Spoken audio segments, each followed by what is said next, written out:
Close. Happy Easter, everyone. It's a holy day, and so we're talking about comics. Yeah. Holy guacamole. Hilarious. So this is the traveling comic book chat show, which has traveled to my channel today. For anyone new to my guests, we've got LaRassa over here next to me, and down in the bottom box, we've got ComicKkrakk, Terrence. And I have put links to both their channels in the description. So if you want to catch other episodes of this comic chat, you have to subscribe to us all. That's right. Mm-hmm. And they're worthy channels to sub to. Yep. I actually gained a subscriber as Comstone Brown Star. Yeah, so did I today. Yeah. Yeah. Oh, I have to look and see. Hopefully he's back. But he doesn't have any videos. So I looked already because I was like, oh, he's back. But then I was like, disappointed. Yeah. So that's exactly the same thing I did. I saw that he subscribed and I immediately went to his channel to see if there was videos. So that's a good sign. Yeah. That is a good sign. Hopefully it's him because I don't want some douchebag coming in and like with his name, you know what I mean? So like no, sometimes people because some people does that. I've noticed on YouTube apparently there's this thing, like they found a YouTube channel which is quite popular, but they haven't been present, so they use their name with something else. So it's like make it. So yeah. Ooh, Werewolf by lunchtime. He's barely awake. A werewolf lives in Australia. I have no idea what time it would be there. Well, but maybe before lunchtime. Traveling show. Yeah, it's like what 2 in the morning or some crazy time. Yeah. Well, so maybe we've got DaCosta back, and we've got Minutia Minute. Maybe we'll get Constant Bromstar back. That would be awesome. And then next would have to be Ghost Critic. Absolutely. That would be lovely. Yeah, that would be like, okay, cool. We're back. Back to normal. Like, everybody came back after holidays. Yeah, that's right. From things now we're talking back to doing the same shit, which is great. Hello, it's 3:43 a.m. for Werewolf by lunchtime. He might be headed to bed, I would think. Scott Connor, hello, in the more civilized time zone of the East Coast. Yeah. Civilized in terms of what time it is, but greetings to you. So anything we want to talk about, or should we just dive into comics? Are you guys have you guys watched any of the like Invincible TV show, maybe a Falcon show, anything of that sort? I have not. I watched 2 episodes of the Falcon Winter Soldier show, and I haven't watched any Invincible yet though. So how was your first 2 episodes? Because for me, it felt like I watched the movie, it cuts off. I watched the movie, it cuts off. It's like, what the hell? Come on, give me some kind of like. But I haven't watched. There's another episode now available, which hopefully I'll watch maybe with my husband tomorrow or something. But I enjoyed it. It's an action Captain America kind of movie / TV show supposedly, but it feels like very much like an action movie. And then like stops it, and you're like, okay. I guess I have a break before I watch number 1. So, yeah. So how you felt the same? I wasn't as crazy about it. Like there was some moments that were pretty good. I found that the usual kind of Marvel humor that they have in the movies, I found that these actors couldn't really pull it off. There was a couple of scenes where they tried to do the throwaway kind of comedic bits, and they seemed really out of place. I'm curious. We're gonna watch the rest of it. We just didn't watch it this weekend. We were watching other stuff. We're rewatching the show The Wire. I'm watching it with my son, so we put that on hold. So we're gonna wait till a couple episodes build up and then watch them all together. I'll definitely finish it. It didn't blow me away, but some of the action stuff was pretty cool, no doubt. Yeah. And I think it's part of that whole world of I don't really know those characters. I don't know who these other characters are that they're introducing. So I feel like there's a lot that's just over my head that I'm not quite following. Not that the storytelling is bad. It's just I don't know the comic world is what I mean to say. So I feel like I'm missing some things. Yeah. I have a feeling that both actors doesn't have that great of a chemistry. It feels like it, but it's also in a way helps because they're supposed to hate each other, so that kind of works. It's just that buddy conversation they kind of try to pull off. It doesn't really work at all.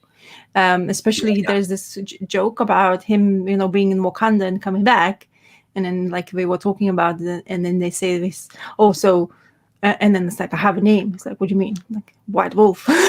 It is supposed to be a gag, actually really good, funny joke, but I wasn't laughing because I don't think they care. It doesn't, like you say, it doesn't feel the same thing. Like you kind of feel like awkward in the same time, and both of them felt like awkward. But actually, if you think of it, like what he supposedly spent time in Wakanda, there's some history there, which would have been lovely to find out. Yeah, no, totally. Sorry, I'll be right back. Just give me 1 second here. Okay. Hello to TM Nerdy. I think a station I've just recently discovered. Cool channel. Cool. And so I want to watch Invincible. Have you been liking that? As I said to you, we had the conversation. I read the old comic books, and I was like, right. I know you read the whole comic, so I was like, for sure. No, the show even has almost the same kind of art style to the comic books. They even, like, the eyes, everything just feels very familiar. It does have a lot of things going on like a comic book as well. So it's really close by the comic book, but they changing stuff. You start noticing the way, I guess it doesn't work the same way in TV show and the comic books. How do you introduce the storyline? Or maybe think they want to broaden it up a little bit more. It seems to be the mother. At the beginning of the Invincible comic book, Mother didn't have that much limelight. But in TV show, it feels like she has a bit more of the personality, which is actually quite great. And especially it's voiced by the actress, which I really like, Sandra Oh. Oh, good when you have a good voice actor on those. Sometimes it can be ruined by who does the voices.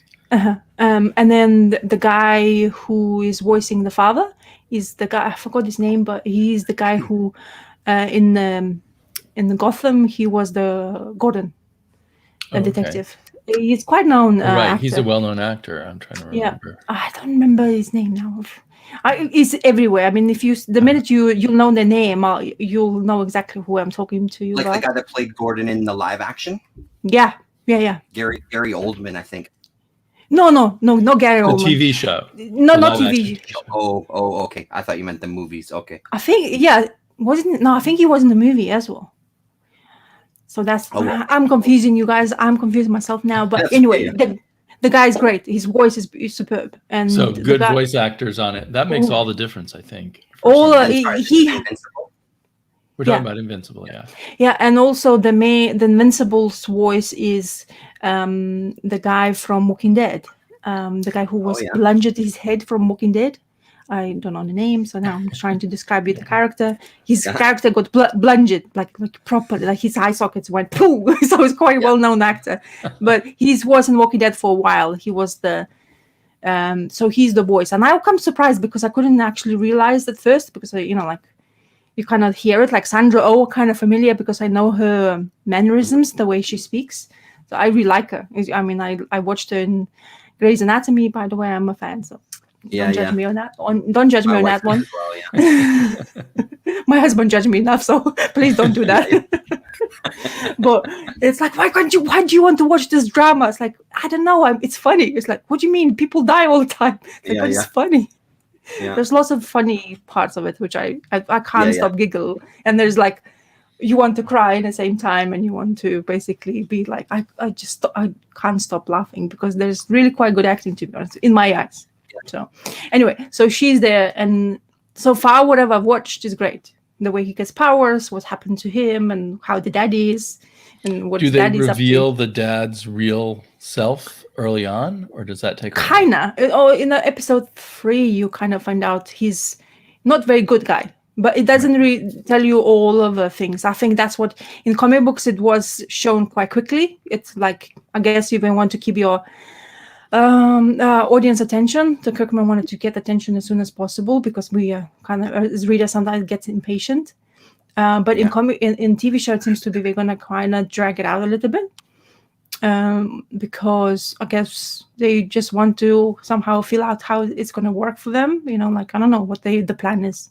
But so far, very comic-y. Like really proper comic, like you almost, I was like, there's some scene, it's like, I'm like, close my eyes, I exactly know what's going to happen in a way, and it actually happens. It's kind of weird. It's surreal in the same sense. So, but yeah, well worth it. It's action. It's in the way he's like, he wants to introduce himself. I am, and it doesn't say Invincible. It's just like there's the banner splattered all over the screen. So it's like a little bit of a gag. So it's instead of him saying, I am Invincible, it's like the banner. And it gets a little bit more like there's a hint of what's going to happen. It's like a snippet. It's like, if you know, the comic book is really good. Actually, yeah. So I'm enjoying it. So that's what I'm trying to say. So that's another one, like they didn't release it all at once, right? They're just doing a couple episodes at a time. Is that what you were saying yesterday? They released 3 episodes first. So just to give you a good... it's a clever way of doing it, not give you a sense of it, because the story is kind of long at the beginning. So there's 3 first episodes, and then now 4th one is available already. So they're going to do the first 3, and then they're going to roll out once a week. Yeah. So like Disney does. Yeah. I think they found the formula how to do it now, how to gain that attention. I think you can't do it by 1 episode. And it feels quite long, to be honest. Those 3 episodes, it's about 1 hour and a half in total, maybe a bit more. So it feels like watch quite a bit of a story. But, like it seems to be Kirkman has quite good reins on people who's working on his stuff. So he's lucky, basically, what I'm trying to say. Not many things what comes out feels like, people wants to go back and actually read the comic book, because it feels like it. I kind of feel like, wow, people need to... my husband keep on asking me lots of questions like, wait, do you want me to actually spoil it for you? Because I can, because I can really remember everything. But do you actually want to see it further? So, because as I say, it's kind of really going the same way as a comic book. But I'm really pleased I read it, because I thoroughly enjoyed it. No wonder I was talking and recommending it, because it's really good at entertaining comic book as a superhero stuff. Yeah, and it's interesting. Like, I think it's more than just luck on his part. I think he seems to be, again, we've talked about it before, but he seems to be a guy that's really, this is my thing. He probably ruled a kind of softer iron fist, you know what I mean? As far as no, this is the vision, and he probably keeps a pretty tight ship. I get the impression. Especially now that he's had the experience in the kind of film and TV world or whatever, I'm sure he kind of runs a tight ship. Well, the thing is, with Walking Dead, the fame and all the fame he gained, that really helped him. I mean, for the future endeavors. Now, every single actor, he comes and goes, many of them are from Walking Dead, and they're coming to do voice for animation, like for actors like that. So it's another thing actors of course explore, and another thing for him to not to worry about. Like you gain those actors to come in to do whatever you want them to do.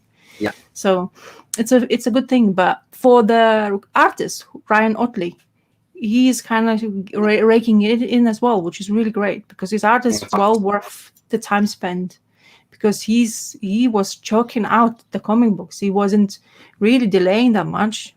He had, of course, help between some... There's another artist, which I keep on forgetting the name of that, who's the filling in artist for him. There was only a couple of them at the beginning. One changed again, and Ryan Otley he took over from issue 6 or something. He just went 144 almost.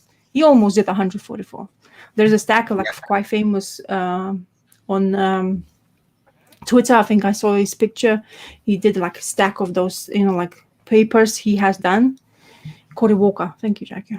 So so he's great. I'm glad for that artist in general. I think that's the beauty part. You work with somebody else and that thing comes out. Like Terry Moore, for example, he's doing all this stuff with Vista Creation. Imagine him gaining that fame. Stranger's Paradise is well worth being something. I think it's just a dramatic part of the story, what people actually like watching it. So those kind of guys who can gain the money, I would be rooting for. And I'm really glad for that kind of sense. So good for them. And people are excited. Number 1 of Invincible now is skyrocketing. Wow. Yeah, if you had a number 1, I think people already thinking it's going to be maybe Walking Dead fame almost to the point. Yeah. So, wow. But it's popular. It's because it's popular. It's fun. It colors nice. There's music there, which kind of adds up to it. Atmosphere feels good. Acting, as I say, voice acting is great, and I really like the dad. It's kind of creepy, which is what you want, I guess. I kind of imagined the dad's voice, but kind of when you hear them in your head, now actually seeing it, so it's kind of good as well. Interesting. Yeah. Yeah. That's very cool. Yeah, I definitely want to check it out. It's a show that's on my list for sure. It's, by the way, it's not for kids. It's I know that's part of my problem. Yeah, it's graphic. It's the scene when the dad reveals his colors. Ooh, I didn't even think that's gonna happen, and it went more than I felt comfortable sometimes. Like, wow. Like, ooh, there's a scene when there's one very good scene where he's choking somebody, and then whatever happens after the dead person. Oh, I'm not gonna spoil it. You have to guys see it. The moment is like, but the minute you're gonna see that, like, because I'm warning you now, the minute you see somebody choking, be warned. Get ready. Yeah. Yeah. Exactly. Yeah, stuff I have to watch after my daughter goes to bed is competing with my comic book reading time, and I always choose comic book reading time first, which is why I haven't got to Primordial yet. It's Primal. Primal. Sorry. Yeah, no, I hear that. That's kind of in the same boat with me. Like the TV watching time when people go to bed, it's like, I'd rather come downstairs and read instead, so I just don't get to a lot of stuff that I don't watch with the family, and the stuff that we watch together as a family is pretty small as well too. So the thing is, with TV show Invincible is so colorful and beautiful, and kids absolutely would love that. But the minute that the violence comes into action, it's like, whoa.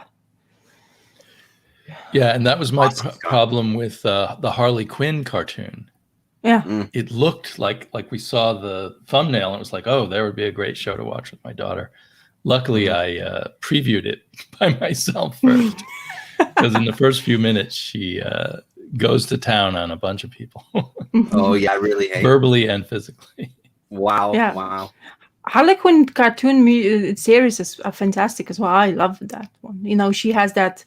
The Harley Quinn kind of you imagine all to be, she's not that, like, she's crazy, but anyway, but I like the dynamics she has. I think you're talking the same, Damien, with the Poison Ivy and the way she's I didn't get around to watching it actually because of that. There is a scene when she gets, like, she has the baseball bat. There's a scene where she gets really pissed off with Joker, and she's come back home, and it's like, and then she lives with Poison Ivy, and she's like, oh, I'm gonna bash something, and she bashes the TV. She's like, dude, that's my TV. You're not living here. I'm pissed.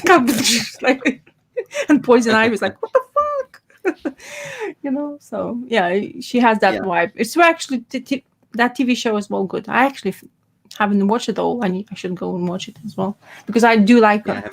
If she's presented kind of in a way you kind of not overly. I mean, she's overly sexualized anyway now, but which is kind of bothering me big time, or as a character. But her funny parts are really funny, really, really funny.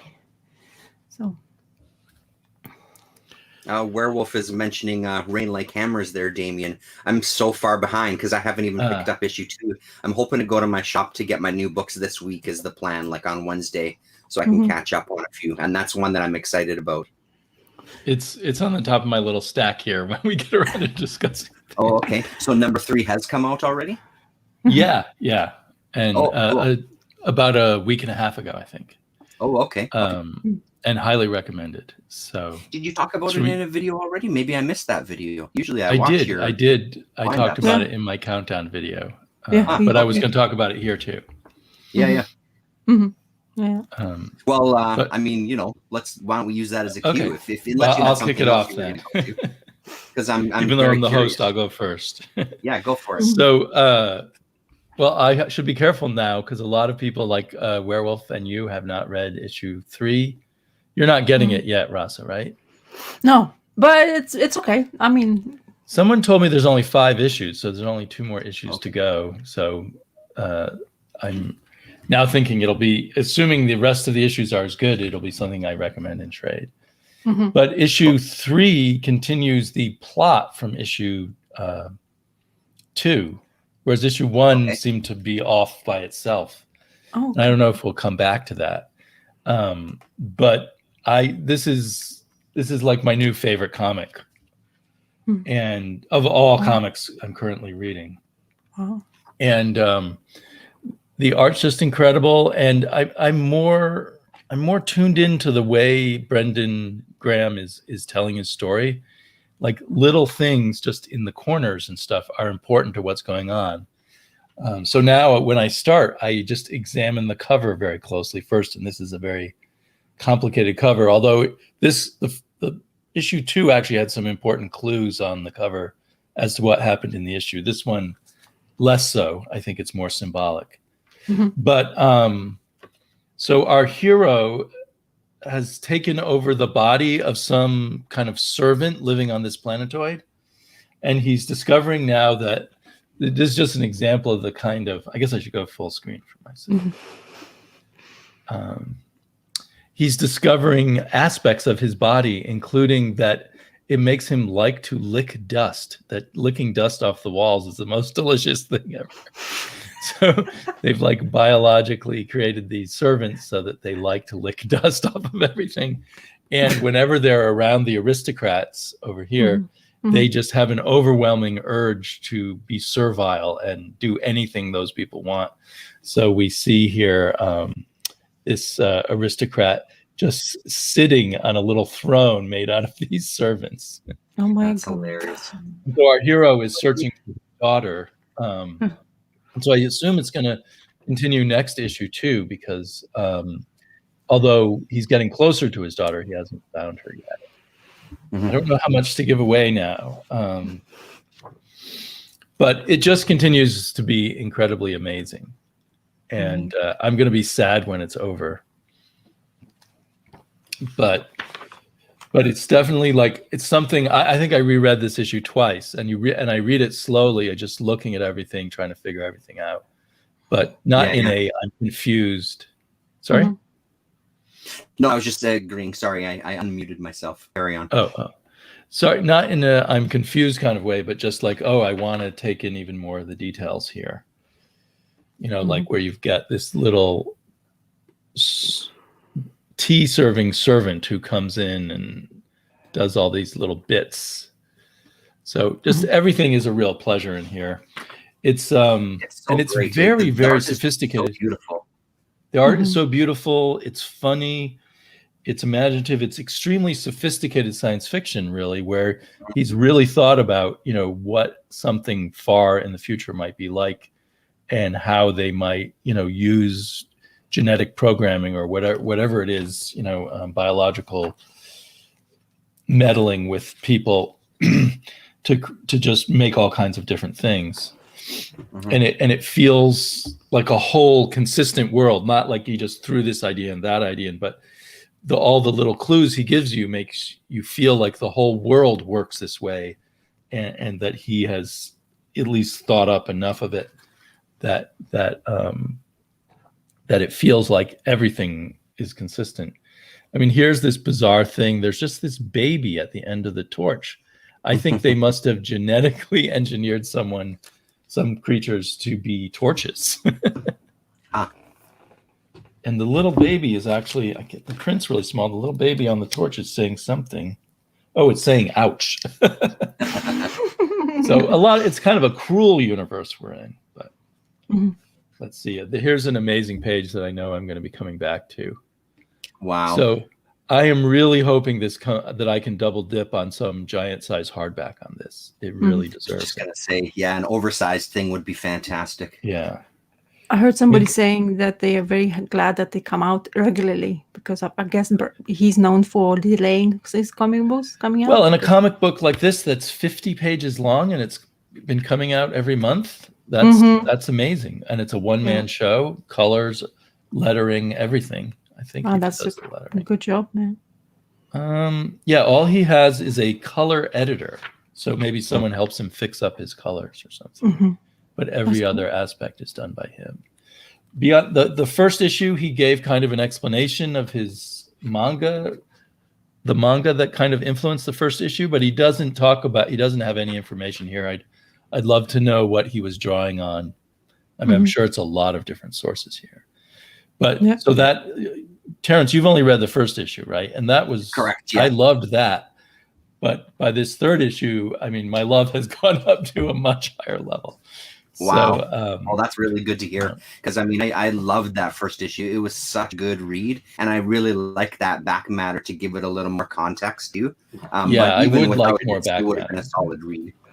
But he's just filled the entire. I mean, as you can see, the story starts on the inside cover, and it ends on the inside back cover.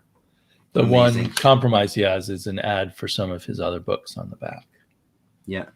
I should in a video sometime show. I have this Royal Boiler book, which is just an art sketchbook by him, which is pretty fascinating.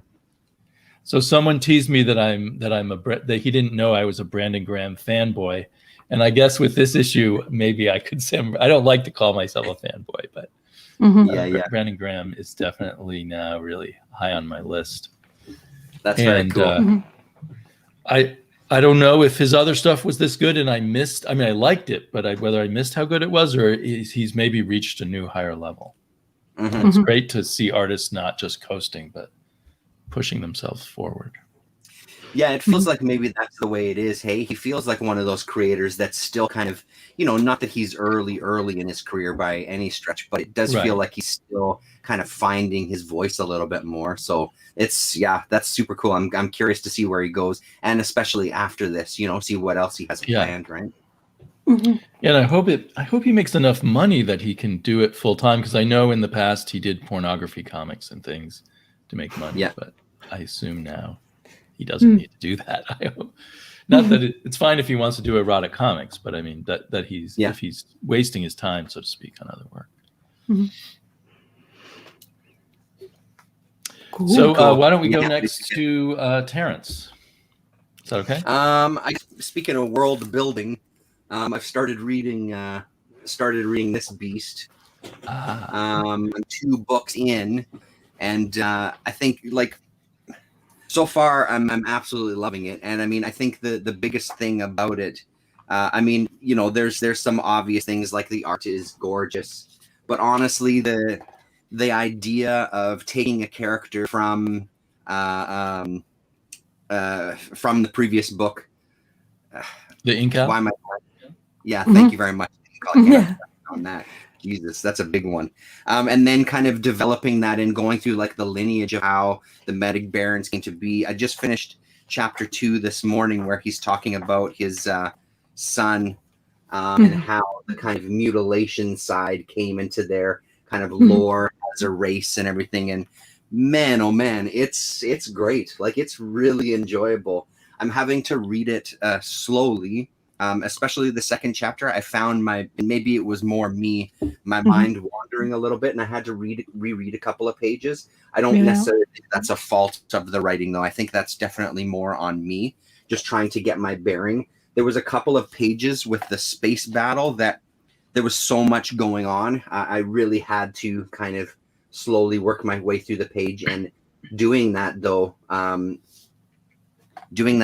really getting an appreciation for the art. These characters here are they're just incredible. So I'm digging this quite a bit. I think this is going to be something that gets read pretty quick. I started chapter 3 just before we went live. Where was that page? Yeah, stuff like here, not that it was super complex, but I found I had to really study the page a little bit to see exactly what was going on, especially at this top. But again, not a criticism. There's just a lot going on, and they're telling this huge story. And it's good to be kind of forced to slow down, because sometimes I find for myself when I'm reading, I can get into a little bit more of a fast pace and fly through things. So this whole section forced me to kind of slow down a little bit. But man, I'm digging this. I'm really glad that I picked this up. I know you've read it, Rasa, but this one? I have some random humanoids books by Jodorowsky that I picked up that seem to be somehow involved with humanoids, but I'm not sure what order to read them in and stuff. Maybe it looks like that's like a volume with a bunch of other volumes together. Maybe I should get that.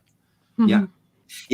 And from what I understand, this is all of it. And then there's a bonus section, because I think it was in 8 books is what G was telling me on Twitter, and it looks like all 8 books are here plus an extra.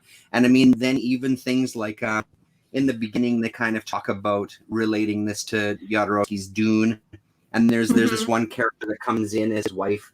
She's part of this group called the Shabda Oods, and they're witches. And even that name is very much, it could be from Dune mythology and stuff. Just super, super cool. Like really, really great. And just intense characters. I mean, our main character so far, he's an intense man, and he wants his lineage to be strong, and this son that's born, and like he really has huge expectations for not going to have no half-assed boy taking over the lineage, and if he's not strong enough, I'm going to kill him, and then I'm going to kill myself, kind of thing. Like this is it, right? So it's fairly intense, but it's super interesting. Sorry, it's I'm going to pronounce it wrong. Gimenez, Gimn. Jimenez. Yeah, is Jimenez. the artist. Oh, nice. Yeah. It's you wait until you'll see more what's happening for the future. You'll be like, because of that lineage. He's very strong about it, and he wants to make sure it's pure because like Metabarons, they should be frightened of, because if you just make something different, blah blah blah, but then things gonna happen more. There's gonna be other people involved, and then his son's journey. I think you're gonna be there. It's gonna, as far as if I'm not mixing something up, like when you reliving it, whatever you have read. But I remember there was lots of sexual stuff, but there are lots of mutilations. I was like, ooh, and it's like space opera, and you're like continuous, like reading some dramatic things, and I understand how you feel about, like, you lose yourself in the panels. And the thing is, the way they reprint them, I just kind of feel like sometimes it's too small. I mean, you want the big ones. There was limited edition slipcase, 2 hardcovers came in of that Metabarons, and it came out really quite quickly. It got, of course, sold out, but they were much bigger format, and that looked lovely. But they went for like quite crazy money and sold out like in the flick of a time, because if you're a fan of the story, and a lot of people are, they usually, when they see something, especially in a higher, bigger format, because Jimenez is quite known for that as well. Is beautiful artist anyway to do that kind of stuff. Really incredible. And G touches on a good thing. Yeah, the robot talking to a robot about kind of history. Yeah. There is some comic relief in there for sure, especially when one robot gets a little more kind of poetic with the way he's telling the story. And don't talk like that. Just tell me the facts. I need to know what's going on. What happened next? It's pretty good. It's and the thing is, like, again, it doesn't feel like a half-assed world. It, like you were talking about with Rain Like Hammers, like, it feels like this is a world he's put some thought into, and they've worked on. This isn't just something he's kind of riffing on and just going for it. It's like, no, this is part of the history of this world that I've already created, and here's another branch of that, so whether that's true or not, I don't know. That's how it reads to me. Yeah, I have to admit, I'd see those volumes all over the place and be confused what to get, but also wonder if he was just cashing in on the success of the Incal and whether it was worth reading. But it sounds like it stands on its own. No, it does. Man, so far. It touches a lot of the family issues and like heritage and how it is important for him, but also it touches a lot on sexuality and how that comes into play in this comic book as well, which is interesting, the part of it where it takes as well. So there's a lot of drama in a sense in there, but that action and the violence as well, it's everything in it, but it's really well told, I think. It's just that struggle, like once somebody has an idea of how you're supposed to represent yourself, and that's basically throughout the storyline. So, and consequences of that idea basically for children or, like that kind of stuff. So, which is really well written. So. And it seems like that sort of like that sexual part of it, that's definitely a Jodorowsky thing. It feels like, even from his movies and stuff. I mean, it's not a spoiler by any stretch. I mean, the main character in the first book, he gets castrated basically, right? So, well, not basically, he gets castrated, and just the way he uses that, and then it's there's this panel with him in his ship that he's going to pilot, and he's literally it looks like he's plugging it into his groin, right? So it's this whole, like, it's maybe over the top, but that's Jodorowsky. Like, that's just the way that he is. You want it that's to be that way. Kind of something. Yeah, when you're reading it, it would be strange if that kind of thing wasn't in there. It wouldn't make any sense, so. But then there's a side, like the part of like a magical part of it is coming into fruition, where somebody's going to come and support, like, kind of help him to kind of just, the idea of him getting help and stuff like that is going to be there. So, and it's got another element they even touched on earlier on too, with that kind of that fluid that they that they mine on their planet that kind of gives their sort of magical qualities to it. Yeah, it's super cool. Yeah, I'm digging it. This one is. I'm not going to be putting this one down anytime soon. And I think it helps that two robots, it helps because you're reading something quite serious, and sometimes you need that kind of switch off. So switch off and you read those two robots interacting with each other, and that would help you just basically kind of let your mind go, just like laugh a little bit and then go back again into craziness once again. So, which is great. I think Metabarons is well worth. Yeah, Damien, if you can, just dive in. I mean, find a way of, if you have something, just look whatever is in order. And in my hoarded hardback somewhere, I have some more Jodorowsky, and I'm not sure what Jodorowsky there are. Okay, yeah. Because he's put out a lot of stuff, and I don't know if it's all Metabarons, and it's not always labeled whether it's Metabarons or not. Yeah.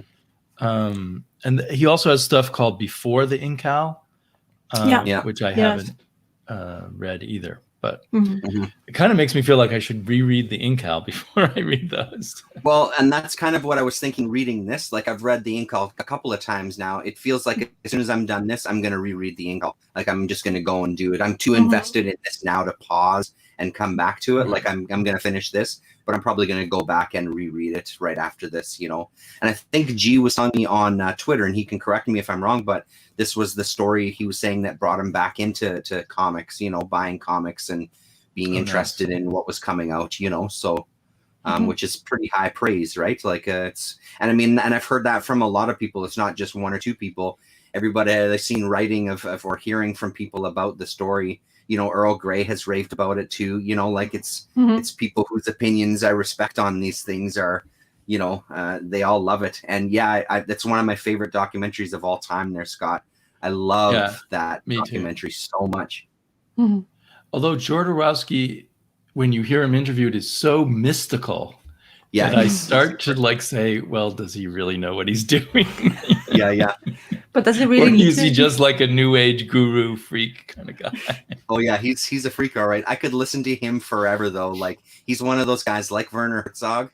I sit and listen to those guys talk about whatever. It doesn't even matter.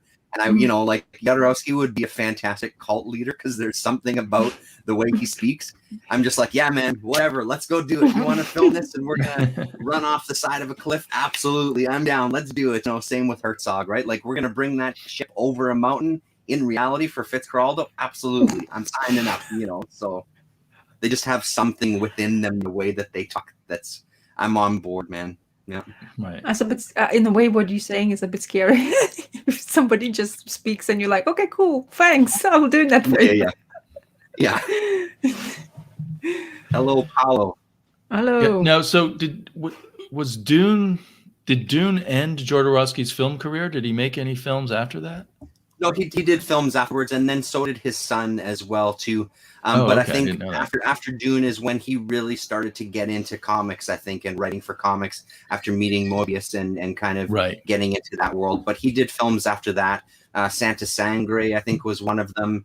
And then his son, I think, did a couple of movies, possibly. Maybe I'm wrong about that. But yeah, he still did stuff, just not as much. And does he still write new comics? I think he's still alive. I think he did. Did he write The Son of El Topo? I saw volume 2 of that out in the bookstore just the other day. I think his name was on that as writing that, because El Topo was one of his first movies, if not his first. No, it wasn't his first. One. I think Condo and Lise was his first. But I think his name is on The Son of El Topo books. Mm-hmm. Hey, Chad's Attic here. Haven't heard from him in quite a while. Another older YouTuber. Mm-hmm. So, Rasa, what have you got to show us? Oh, well, I'm looking. I was looking through reading material. So I found I have this. It's called Black Eyed Kids. It's Aftershock. Is that? Yeah, it is Aftershock.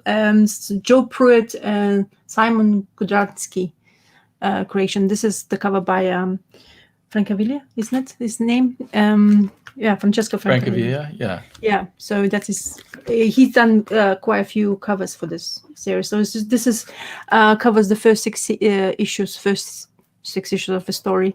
And I was like, I had it. It's like a horror. I told you that friend of mine who liked horror. He picked up random stuff, and I inherited that. So I was like thinking, okay, I have this. I need to read it. And this is like quite a quick read story of this really quite crazy things where the kids get taken over with this black eyes. And this is apparently a famous story, or I don't know if it's true or not, or something, but where basically when the kids become with those black eyes, they tend to become murderous. And I think they are kind of, I wouldn't say alien race, but felt like it in here. But there was not much of explanation of this first 6 issues, and it's quite graphical. It is very horror elements because everything is done in the dark. You know, like the comic book feels very grim and like nitty. Like there's another cover from Francavilla in here. I love Francavilla covers. So the story went really, as I say, quickly. There's this just a family who would basically wanted to be, in order to take over them, the son was taken over by this, let's call it disease, and then he's basically trying to murder every single family member.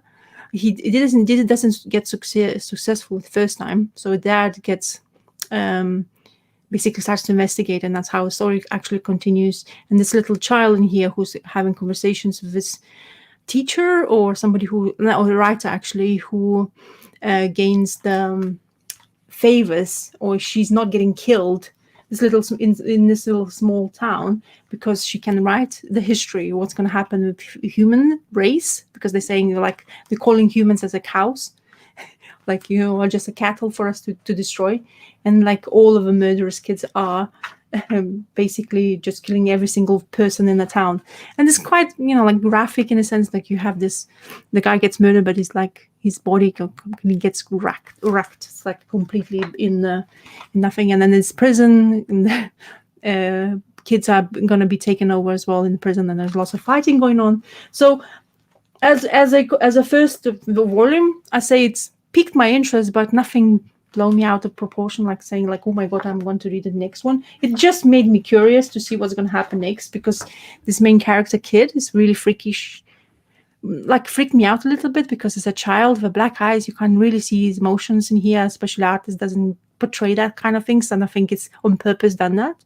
So yeah, no, as I say, not bad, but you know, like if I find the volume 2, I definitely would probably go and read it.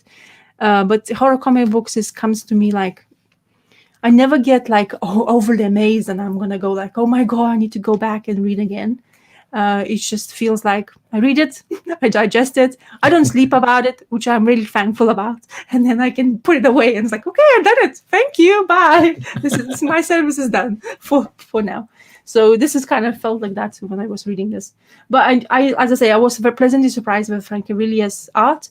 Covers, I guess that's what, you know, basically really helps this book and the creative team to sell the story. But I think it continued in further volumes. So, but I only have one, so I had it in my collection. I was like, okay, I'm trying to basically have shelves now with some trades, whatever I inherited. I pluck something out. I'm gonna give it a read. If I don't want it, I'm probably going to give it to library or something, or if I can't sell it, because trades usually don't sell that really well.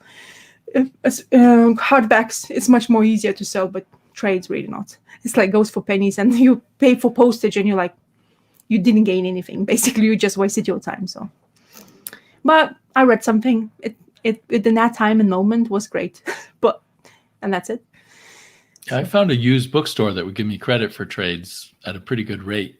Because I don't think she realized how cheap people could get them online. Probably. Yeah, sometimes people don't realize, you know. But it's honestly, like selling as online trade is really not worth it because of the weight and the postage and Right. in the packaging. You have to get involved with that. I when I sold that Fatale hardcover, it was worth it to sell because it was going for quite a pretty penny. So that was okay. But posting, I had sweat. I'm the person who I feel like responsible for selling something. I don't know. I have this sense of like I have to make sure everything's correct. I don't want to be the person who is like I get that, you know, like I buy a book and somebody just dumps it in and the corners goes trashed and it's like, I know I'm gonna murder somebody. So I didn't want that person to feel the same way spending that much money. And the person was like giving me, you know, like you give you feedback. Very good packaging. And then they're like, oh, cool. So I did a good job. Yeah. When somebody says good packaging, you did a good job. That's right. That's like the best compliment on the stuff that I've sold on eBay. When people have that as the feedback, that's like the highest compliment that I could ever get. You know, it's like, thank God it made it to you in one piece. I've seen too many videos of people going, this packaging sucks. Yeah. But as I said to you before as well, like I don't like to receive that kind of thing. So I'm trying to, when I do something selling, I make sure, you know, maybe it's not really cost efficient. But it's better, you know, like to be in myself, like I feel better that I'm not overly cheap out on packaging. Yeah. I'm always craving more Francisco Francavilla art. I feel like the last full-length comic I saw him do was when he did The Spirit a number of years ago. And Scott's saying he has a big robot project set in World War II that he's been working on for years. So I hope that's what he's working on. I've assumed he's either doing European comics that I'm not seeing or maybe working for Hollywood or something, because he's such a... I can see him being a really good storyboard artist, I imagine. Yeah. Is that... It's one of those artists who can just draw easy. It feels very easy and quick, but it's, you know, it's just not that as art. easy as it looks, right? Yeah, exactly. It looks like a couple of brush strokes, and there you go. You have just all the put things. A lot of black ink on the page. Yeah. Oh, you know, I feel like dip it. There you go. There's the face. It's like feels like that, but that's the art form. The Black Beetle, I think, was even longer ago than the. He did really? His Black Beetle's worth getting, and he was doing Afterlife with Archie for a while, and then he did The Spirit, and then he kind of disappeared, except for covers here and there. And I follow him on Twitter; he's always posting cool pictures there. Yeah. And Gore mentioned that Jodorowsky's in his 90s, so that's amazing. I hope he's in good shape. And Paulo has good news in Portugal that they're getting Sons of El Topo there. Wow. So cool. He seems to be. I follow him on Instagram, Jodorowsky, and I see photos of him out with his son and taking pictures and, you know, making faces, and, you know, seems to be. Oh wow, he's on out Twitter. there. Yeah. Cool. That's cool. I'll look for him on Twitter. Well, my next one, I'm going to try to be fancy here. Whoosh. Nice. Is the second I read the second volume of Ragnarok by Walt Simonson. Okay. And his art, I think, is maybe better than it ever was. It's really good. I read the first volume when it came out in individual issues, and then they raised the price, you know, years ago back to $4.99, and I was sort of, forget this, I'll buy it and trade. And then the hardback, when it came out, had glued binding, so I didn't buy that. So I finally just read this digital version. I see. And it's I don't know if you guys are familiar with his Ragnarok series from IDW, but it's Thor after Ragnarok gets revived, and he's this jawless, missing zombie-like character, but he's fighting the force, like the sun and the moon have been eaten, and the dead rule the earth. But there's somehow still some living humans and living elves and other things. So this one has kind of a complicated but kind of emotionless plot about these dark elves who've been sent by one of the lords of the dead to kill Thor. But Thor kind of turns it around on them, and the dark, he kills the mother, who's also an assassin, but promises to save the daughter. and then he, in this series, he kills the daughter but convinces the father to fight alongside with him, and then he brings the daughter back to life. It's kind of, it should be better than it is. I loved the art, but the story just felt emotionless. Partially because these characters don't have any expressions on their faces, I think. Well, there's one where a girl does, but Thor himself has no expression. So, and there's huge numbers of fights, and Walt Simonson is really good with these gigantic fights and bizarre creatures and everything. So it's definitely worth taking a look at, I think, if you like Walt Simonson's art. The other thing is, I think while the colors look really good here, I'm not sure whether they looked that good in the comic or if things were too dark in the comic. Yeah. It reminded me a lot of reading Michael Moorcock books. Have you guys read some of those? Because there's lots of enchanted weapons and doomed heroes and all of that. And the world is so far gone that it just seems impossible to save anything. Yeah. So...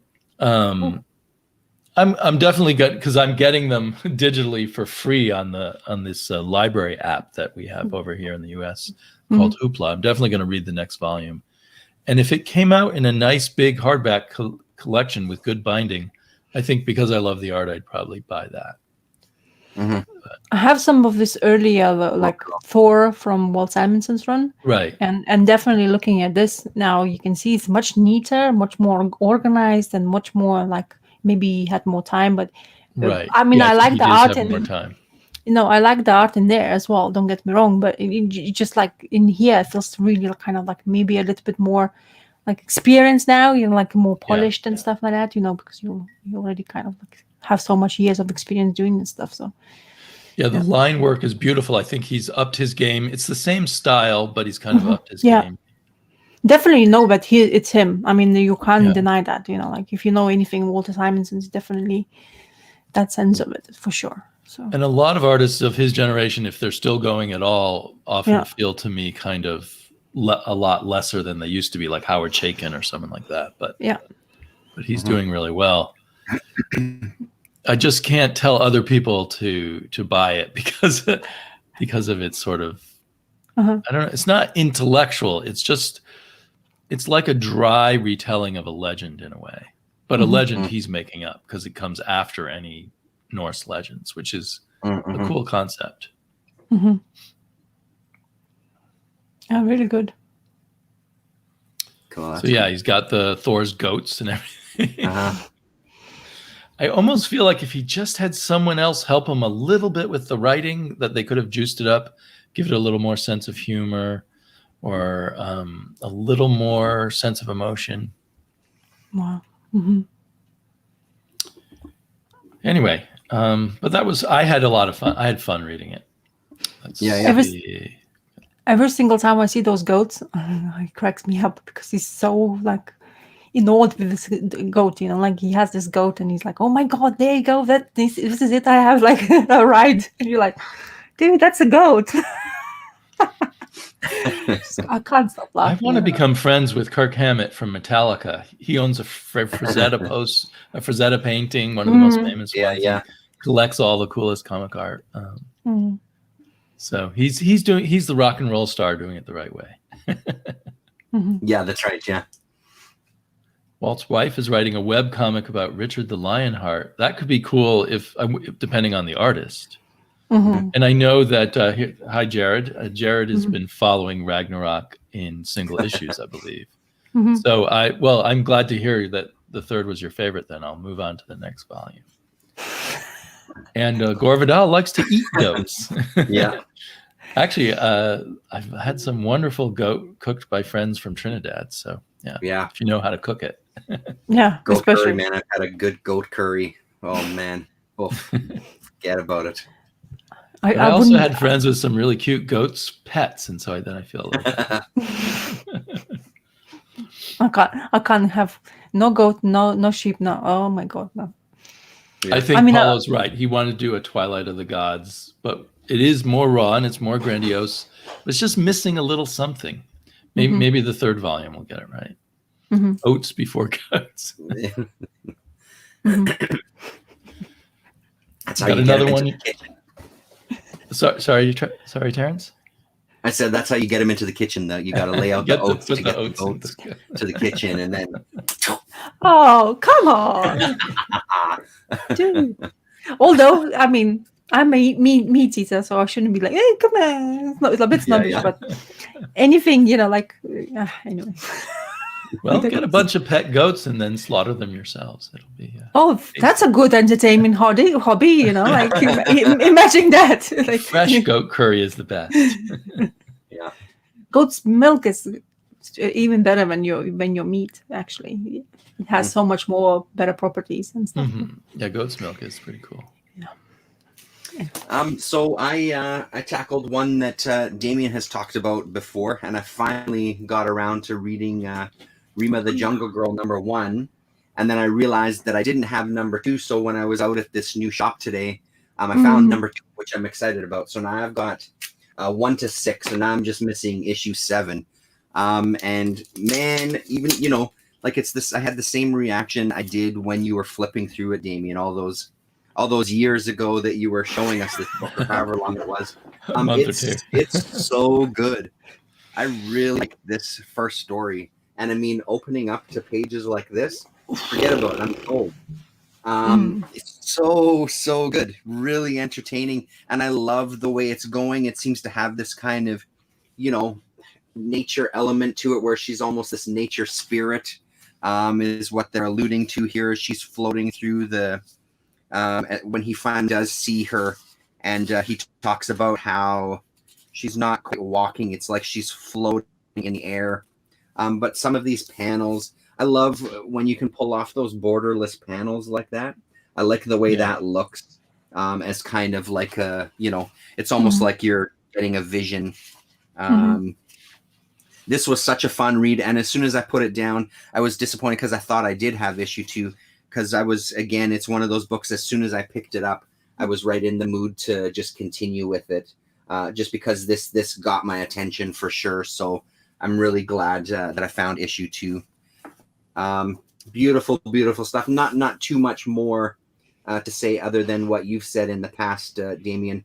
But I'm completely on board, and I mean, I think it's exactly why I love doing these kind of hangouts and YouTube in general. You get turned on to stuff that I would just pass this by. I wouldn't even give it a second look. And then the backup story here, the Space Voyagers, Alex Nino and Jack Olick, I think, script Jack Olick.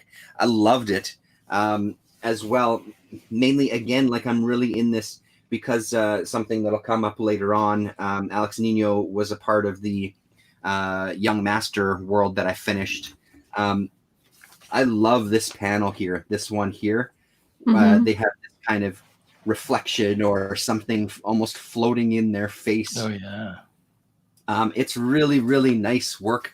And when we look at Nino later on, just some of his line work is impressive. It has the feeling that it's really haphazard and really quick, but it works a lot. And again, the premise of this story was pretty good, finding this alien planet, and then the big reveal at the end when they kind of see themselves in these kind of pods.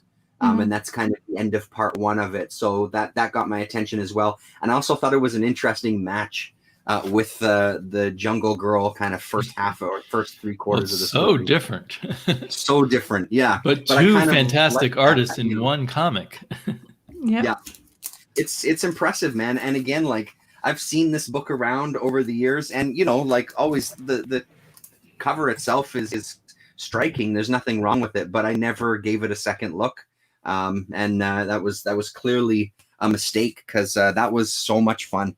Highly recommend it if you find it. And then we'll see how the rest of them go.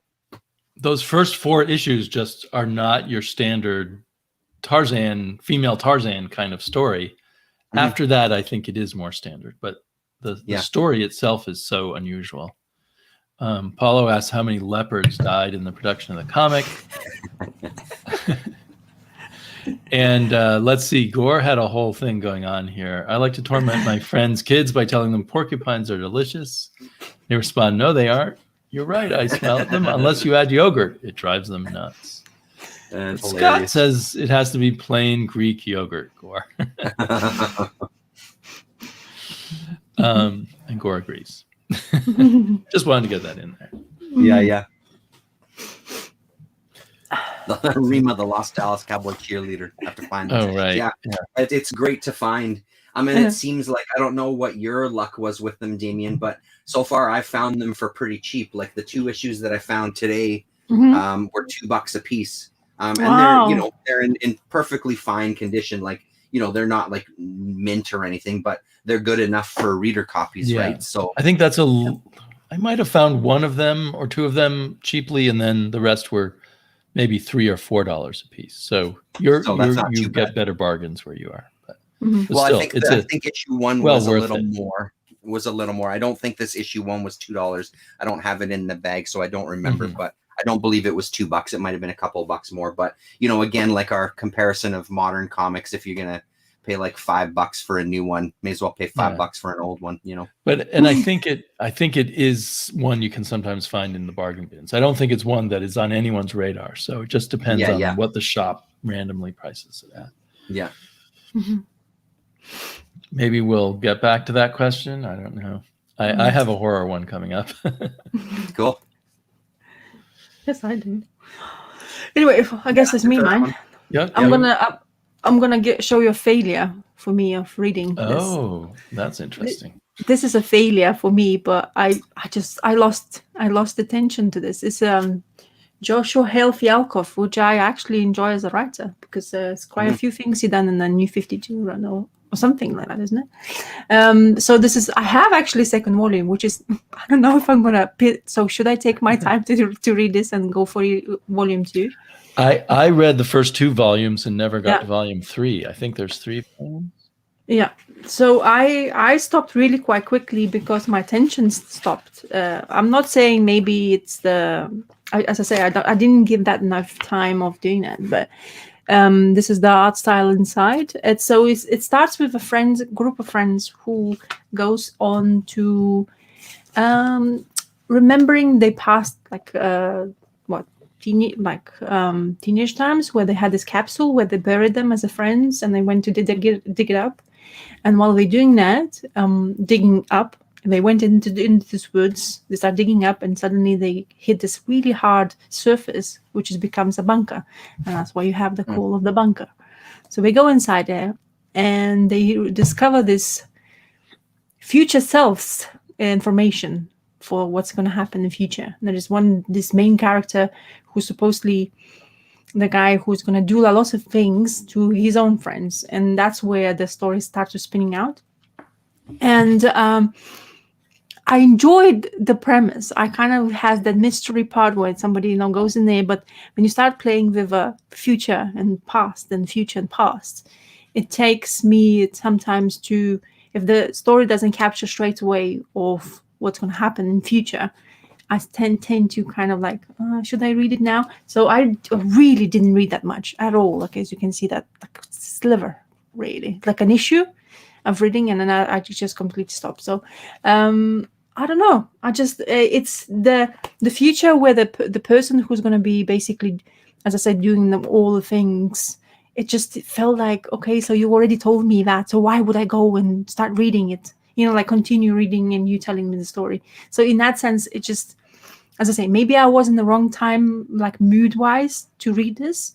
But honestly, it's just like I put it there. Actually, before I chat, because now I tend to put my stuff where I read because I always actually forget what I've read, kind of things. Like you're reading, you're enjoying it, you put it away, and that time, if you don't think about it, suddenly it just escapes your brain. So I always now keep it in the side, and I was like, really, did I read that? And I was looking at I have a bookmark, and it's like, oh, okay, I know why. Because I have even not finished the first volume. So it happens, I guess, in comic books.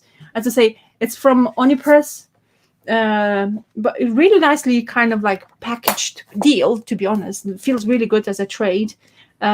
Maybe the art losing. I kind of like kind of get used to. I like the emotions though. It's really good, but in some parts, like there is a scary part, it's actually quite really good. But when it's a tame conversation, it's actually quite boring for me. So, and there's lots of quite reading at the beginning, because it's basically in the letter form. It basically a warning for themselves how you have to change in like future, and like, or if you want to, because there are lots of things happen. Like there's the disease, there's a almost like atomic bomb kind of situations, almost the same as like infections diseases, where like there's a doctor there is the politician there, there's almost the president in there, and in the friends of group of friends is. So as I say, that future part where I start reading it, I just nope, and I left it. So I'm not sure now, because as I say, I have a volume. It's gonna bother me probably, so I'm probably gonna do it. I was like, I have to do this. I'm gonna persevere. I was gonna hate it afterwards, probably. But maybe we'll feel better afterwards, saying I did it, I read it, and that's it. Yeah, I persevered with that one. Not everything's. Mm-hmm. I persevered with that one for a while, but now I can't even remember much beside the opening concept. Yeah. I think it was a good idea to sort of show how this would affect their lives and what was going on, but something about it just did not click with me, and I just can't even remember what anymore, because I read it when it came out originally, I remember Travis talking about it a lot. I think he liked it quite a bit. Mm-hmm. I think it's the relationships are there. There's like the group you have, like I think there's 3 guys and 2 girls in the group of friends, and there's like interfering relationships. One is coming out that one, he's gonna go with that one, is that kind of thing. But as a whole, like you show that really bad happenings to Earth, but it really didn't feel like it's something really bad. I'm gonna continue reading, and it just didn't have a gel like a story where you're gonna I'm gonna invest in that, I'm gonna continue with it and see where it's gonna go. It just didn't strike me as something I'm gonna want to read further. So it happens in comic books, and that's why like you discover whatever you have and see. But yeah, it's just a sad thing, because I know the writer is actually quite has interesting ideas. Usually he always delves into something different, but it seems to be this one for me is not. But I have another volume, and now I'm even talking about it, it already bothers me. Yeah. That I have it, and I was like, maybe I should read it. Anyway, I thought I mentioned this. Yeah, I mean, you need something to latch onto, right? Like if it doesn't kind of grab you, it doesn't grab you, Yeah. And I can't sell it as well. Yeah, well, that's the bummer. Yeah. Give it to a friend you don't like that much. Yeah. Wow. Okay. It's like, what is this? Oh, just a present. Enjoy. Yeah. Just some crap that I don't like. You take it. No, you can actually give to like charity shops, which what I tend to do.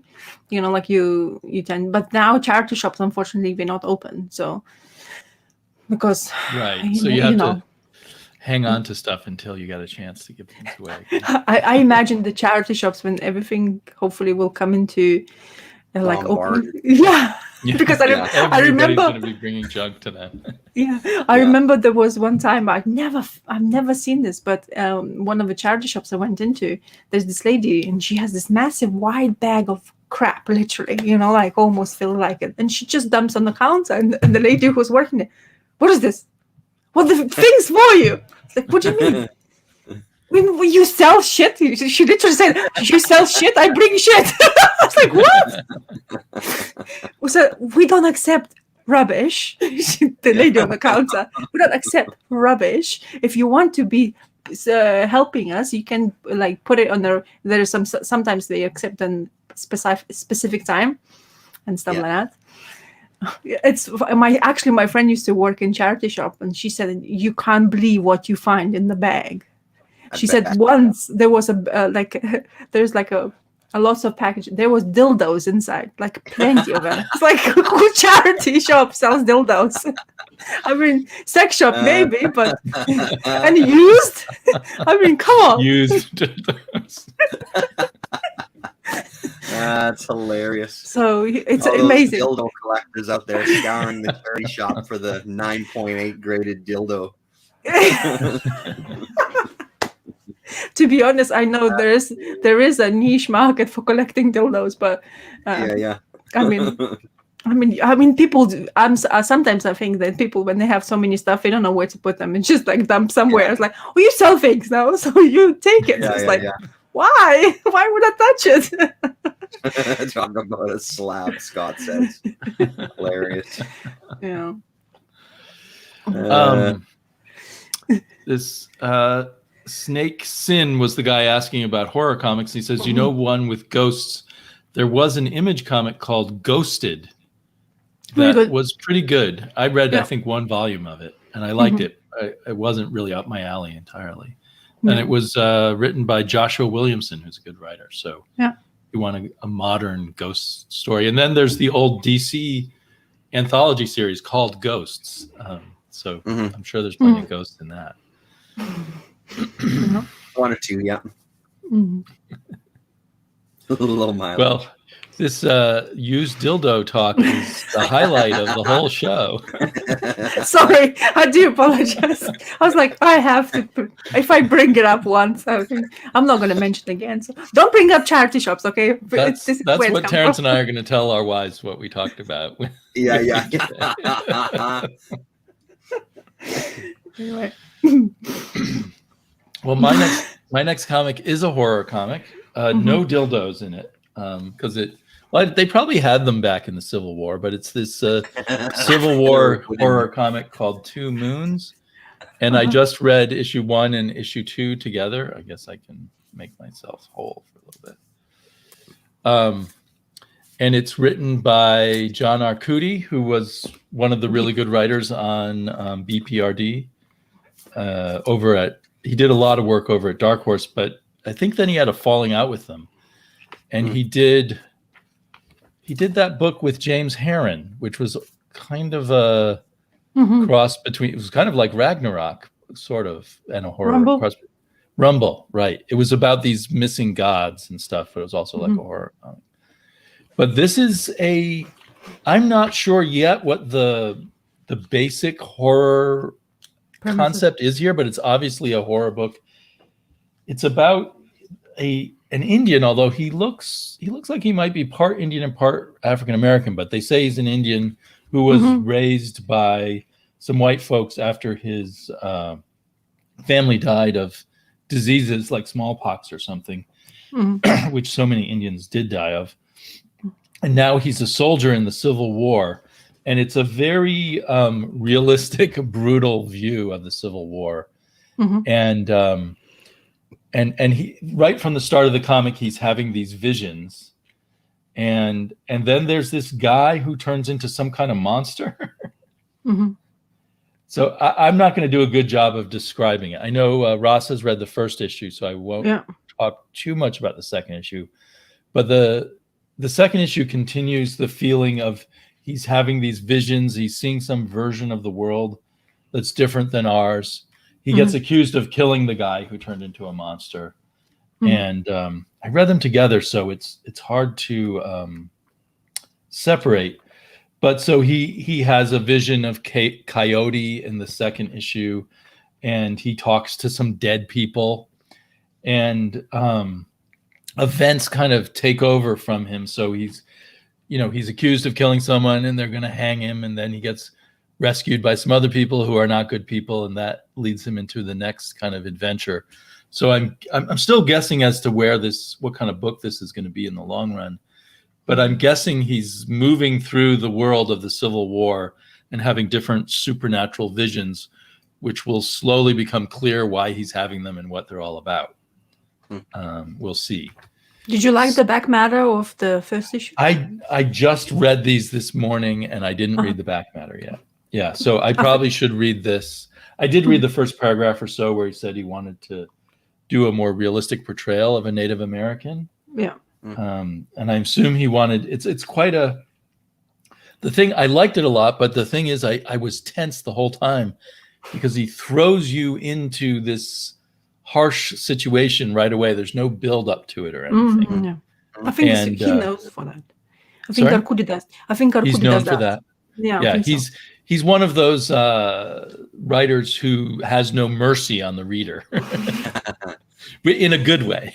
But you know, so I was kind of tense the whole time, and I read 2 issues in a row, so I was just very tense. So it definitely was a very effective horror story. Although I can't tell for sure whether it's fully a horror story or more a kind of magical vision quest kind of story or something entirely different. Well, I haven't read the first second issue because I'm still waiting for. We're still waiting on the mail, right? Yeah, but the first issue gave me impression of that he is forgotten who he is, and suddenly, because of his maybe age and the experiences he's going through Civil War, that seeing things and like shaman stuff, kind of shamanistic stuff. Yeah. So when he sees everything afterwards, whatever happens, what that monster is, I'm still have no clue whatsoever why, because by guy got shot, he's transformed himself into that beast. But in generally, why I felt that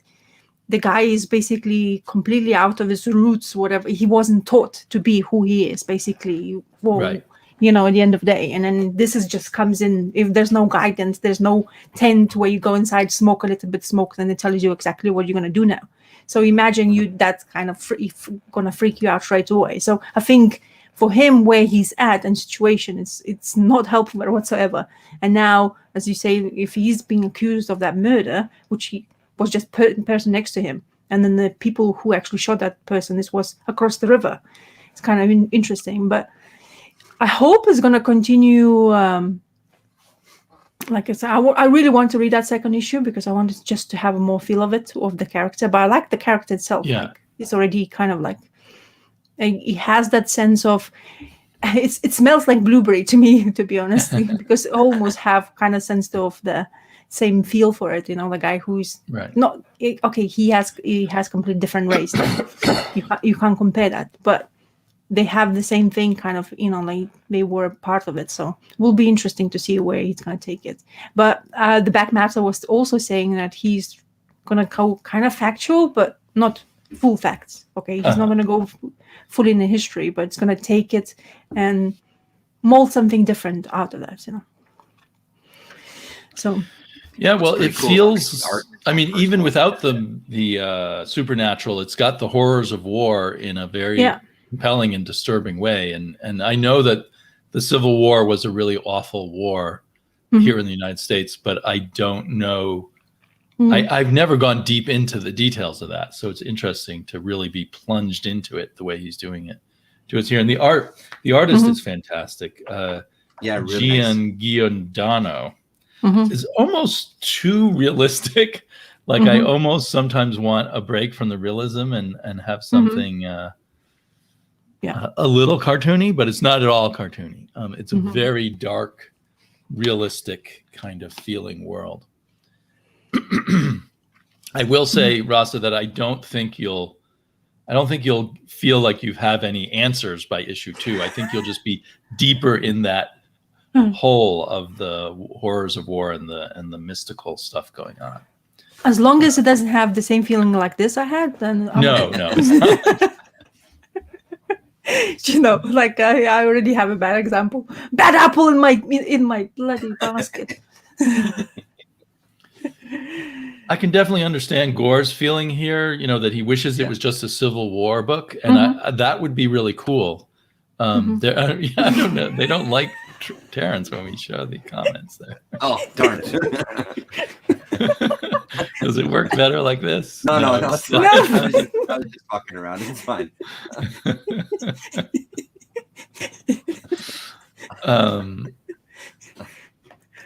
I have not read Ambrose Bierce's short fiction, so maybe I should try that someday. Oh. I think I have read some of his ghost stories. I'm glad that they showing the Civil War as it was supposed to have been. I mean, come on. Yeah. A lot of people got murdered for what? Please explain. Well, I'm not going to go history. Right. Okay, sorry. Go. Let's just change subject. Go on. Right. Well, it's a reminder to us not to like our own country here in the U.S. right now is kind of. Some people think we're teetering towards a civil war. We'll be reminded that it's not some simple thing just because you're angry at other people to go to war is maybe not a good idea. And you would think that people who has an example of history would like, oh, look, if you're going to do this, this is what's going to happen. But no, just forget about it. If there's one thing that history's taught us is that we don't listen to fucking history. What a good lesson to learn. Kids, learn your history. And I was so... ignore it. Scott lives in Virginia, and so he probably, everywhere he walks, turns is probably another Civil War monument or another battlefield. That must have been a horrible state to live in at that time. Hell yeah. Ding. So, sorry. I'm dinging here. That's okay. You're so busy. Up for showing something more? Yeah, I'll go for it. So, I mean, I won't touch on this part. I did finish this, and it's good, and we'll just leave it at that. And everybody needs it. But what I did want to talk about, though, was the two. So that was the rest of the Young Master. So 9 issues. It's done. So there was the 2 offshoots, the World of Young Master. So it's a character that appears in those one of those issues. I believe just one of those issues that they kind of expand on. And the idea was that this series was going to be exactly that, like taking that Young Master world and looking at other characters. Again, then the company folded and nothing happened. So there was only 2 issues. And the 2 issues were drawn by Alex Nino, written by Chuck Dixon. And I wanted to show this first one because, and out of the 2, it's my favorite of the 2. And I'm talking just purely art-wise. The stuff that Alex Nino does in this book, it's I don't know if it's a problem with this particular copy. It's slightly faded. I don't know if there's other copies out there that are maybe a little darker, or maybe it was just a printing thing throughout every single book that came out. But it really kind of changes from page to page. And the way that he uses the white space in here, like in this main character in this panel here, this entire page, as a matter of fact, is just so stunning. I found myself, I was reading the story, but I found myself, again, really just looking at, even just going line by line. See if I can find, there was a number of examples that jumped out at me, but even on stuff like this, it almost looks like at times he's using like a chisel tipped felt pen, and you can almost imagine him like just drawing these exact sharp just making these very, very precise gestures as he's drawing these pages. It's gorgeous. It is gorgeous stuff, and it's because of all that white space. And I'll show you when we get to the next issue. He doesn't keep going with that format, unfortunately, and it's a lot of black on the page, and it's still a great issue. I still really enjoyed it, but I don't think it works as well visually as this one does. This is another great page here. And it's this character who has, the basic premise of it is this character he ends up getting into a fight with someone and kills them. And as part of the deal at this time, when you fight someone, you have to take their sword. So this guy who he comes across has a big grin on his face and is really ecstatic about that, and gets killed. And even in death, he's still smiling because now he's been able to let go of this blade that we then find out was made by a clan of people who they imbibe all of their kind of sword making with their insanity, and the blade itself calls out to whoever is the owner and starts to slowly drive them insane and forces them to kill people. And then early on in this story, he ends up killing his entire family as he goes to his brother's wedding. Wow. Kind of gets spoken to by this blade and has no choice but to slaughter because the blade needs blood. And he's having these dreams about the blade and what it's calling him to do. It's an incredible story. And again, like Young Master, they just really have it down. This is the highlight of the year so far for me, discovering these Young Master books. It's been such an amazing ride. Like, look at these fucking pages, man. Like, it's unbelievable. So he starts hallucinating and seeing demons and things.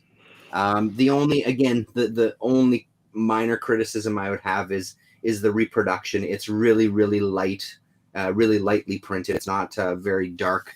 But so that's that first one. And then there was a single issue just called Demon Blade. And this one, he goes the opposite. And you get a lot of this. So you're seeing a lot of borders. I mean, it's still great art. There's nothing wrong with it. I just personally feel like all the black on the page doesn't work as much as it does with the white. I think it really muddies things up. And there's, it's just, I just don't find it as visually appealing as that first issue. It's still a great story. Which artist is that? Still Nino? Still Nino. Yeah, absolutely. So he really changed. He really changed there. Yeah, totally. And that's the thing. It's a really abrupt change because you just feel like it's a little messier. It still has its moments of feeling really precise, but not as much. It looks it feels freehand like with a big over fat every brush here. or something. Sorry, it looks like it's freehand painting with a big fat brush instead of the fine lines. Yeah. I wonder if that was his decision, or they asked him to change his style, or what. Yeah, still looks nice to me from here. But. There's not much written in here about that. They talk about comic publishing in like the editorial and things. They talk about the plans of this series, but they don't talk anything about anything like that. But so I would say that if you do dig one, I mean, I would recommend getting everything. But if you do find one, you want just a single issue, you don't need to have read all of the Young Master stuff to enjoy this one issue. And again, this is a $1 bin find. Like you can find those for those of you who have a plethora of bins at your disposal. It's in the $1 bins for the most part, right? And a phenomenal, like I said, this entire reading, I've really spaced it out on purpose. It was incredibly difficult because I really wanted to read it all at once, but I'm so disappointed that it's over and there's no more, because I want more of this. Like it's really one of the better stories I've read in a long time. And I think it's just that, again, that world building, and they had a vision, and Val's art in the Young Master series is mind-boggling, and pairing him with Nino on some of the stories, I think, was a really great pairing. So yeah. Well, I can't wait to find some Young Master after all you're talking about it. Yeah, I gotta double down on those back issue bins somewhere. I just have to run upstairs and put something in the mailbox. I'll be back. Okay. Shall we look at some crazy comments going on here while he's gone? Yeah, go on. Well, Gore Vidal was talking about Ambrose Bierce. And let's see if I can. Ambrose Bierce was an American short story writer, if I'm not incorrect, and known for his ghost stories.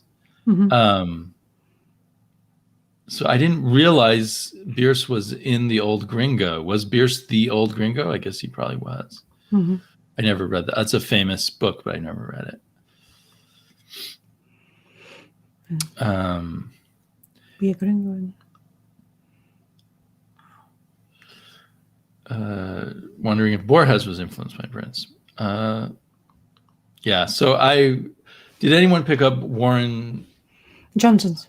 Or is his name Warren Johnson? Right. Yeah, I did pick up Beta Ray Bill. I probably won't get to that given how many comics I have here, but I enjoyed it. I thought it was cool art, of course. So it definitely wins on the cool art side. I thought it was all this issue was all prelude to whatever the real story is going to be, and it kind of hooks up with a lot of Marvel continuity. Some of which I'm familiar with because I do read Thor, and some of which I don't because I'm not reading the King in Black series. So I don't know how well it does for people involved in Marvel continuity.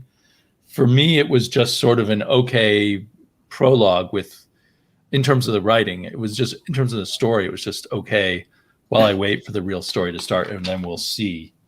Obviously, Beta Red Bill is leaving Asgard, where he has been, and is going to go off on some kind of adventure, but we don't know what. So, but if you love Daniel Warren Johnson's art, it's definitely worth getting. And I really liked some of the lettering, which I think Daniel Warren Johnson did himself. But then later, the regular lettering I thought was particularly bad. I don't know if you can see it, but just extremely plain lettering. And I noticed that it said VC's Joe Sabino with Daniel Warren Johnson lettering. So I think Daniel Warren Johnson did the lettering in these big, fun fight scenes. And then the regular dialogue was done by the just standard letterer, and who put seemingly no effort at all into what font he did or how he did the lettering. Or maybe it's just a matter of taste. Is this a Beta Ray Bill you're talking? Yeah, there was a request if anyone had read Beta Ray Bill. And I was basically saying the story hasn't gotten started yet. This issue. This issue is like a prelude to whatever's going to happen. And that worries. I mean, how many issues is it? List, and I'm looking forward to it. I assumed it was just a 4-issue series, but maybe it'll be more. Hopefully, at least 6. But definitely good stuff in terms of Warren Johnson's art style. Sweet. But it was supposed to be Ross's turn. That was just fill-in material. While you were awake, ComicKkrakk. So. Okay. Fill in. Yeah. So I haven't finished, but I start dabbling into this one. I have is 2000 Ultimate Collection, and because it's Bisley's art inside, and is well known for this character called Sláine, the Thorn God. So this is 2000 AD come out with this edition of hardback. There's this like issue like edition 32. This is kind of almost similar to what Marvel does. They collected editions as well in the UK. You collect them from number 1 and 2. But it starts really great. The comic itself is beautiful. But so it's basically Simon Bisley's the best work.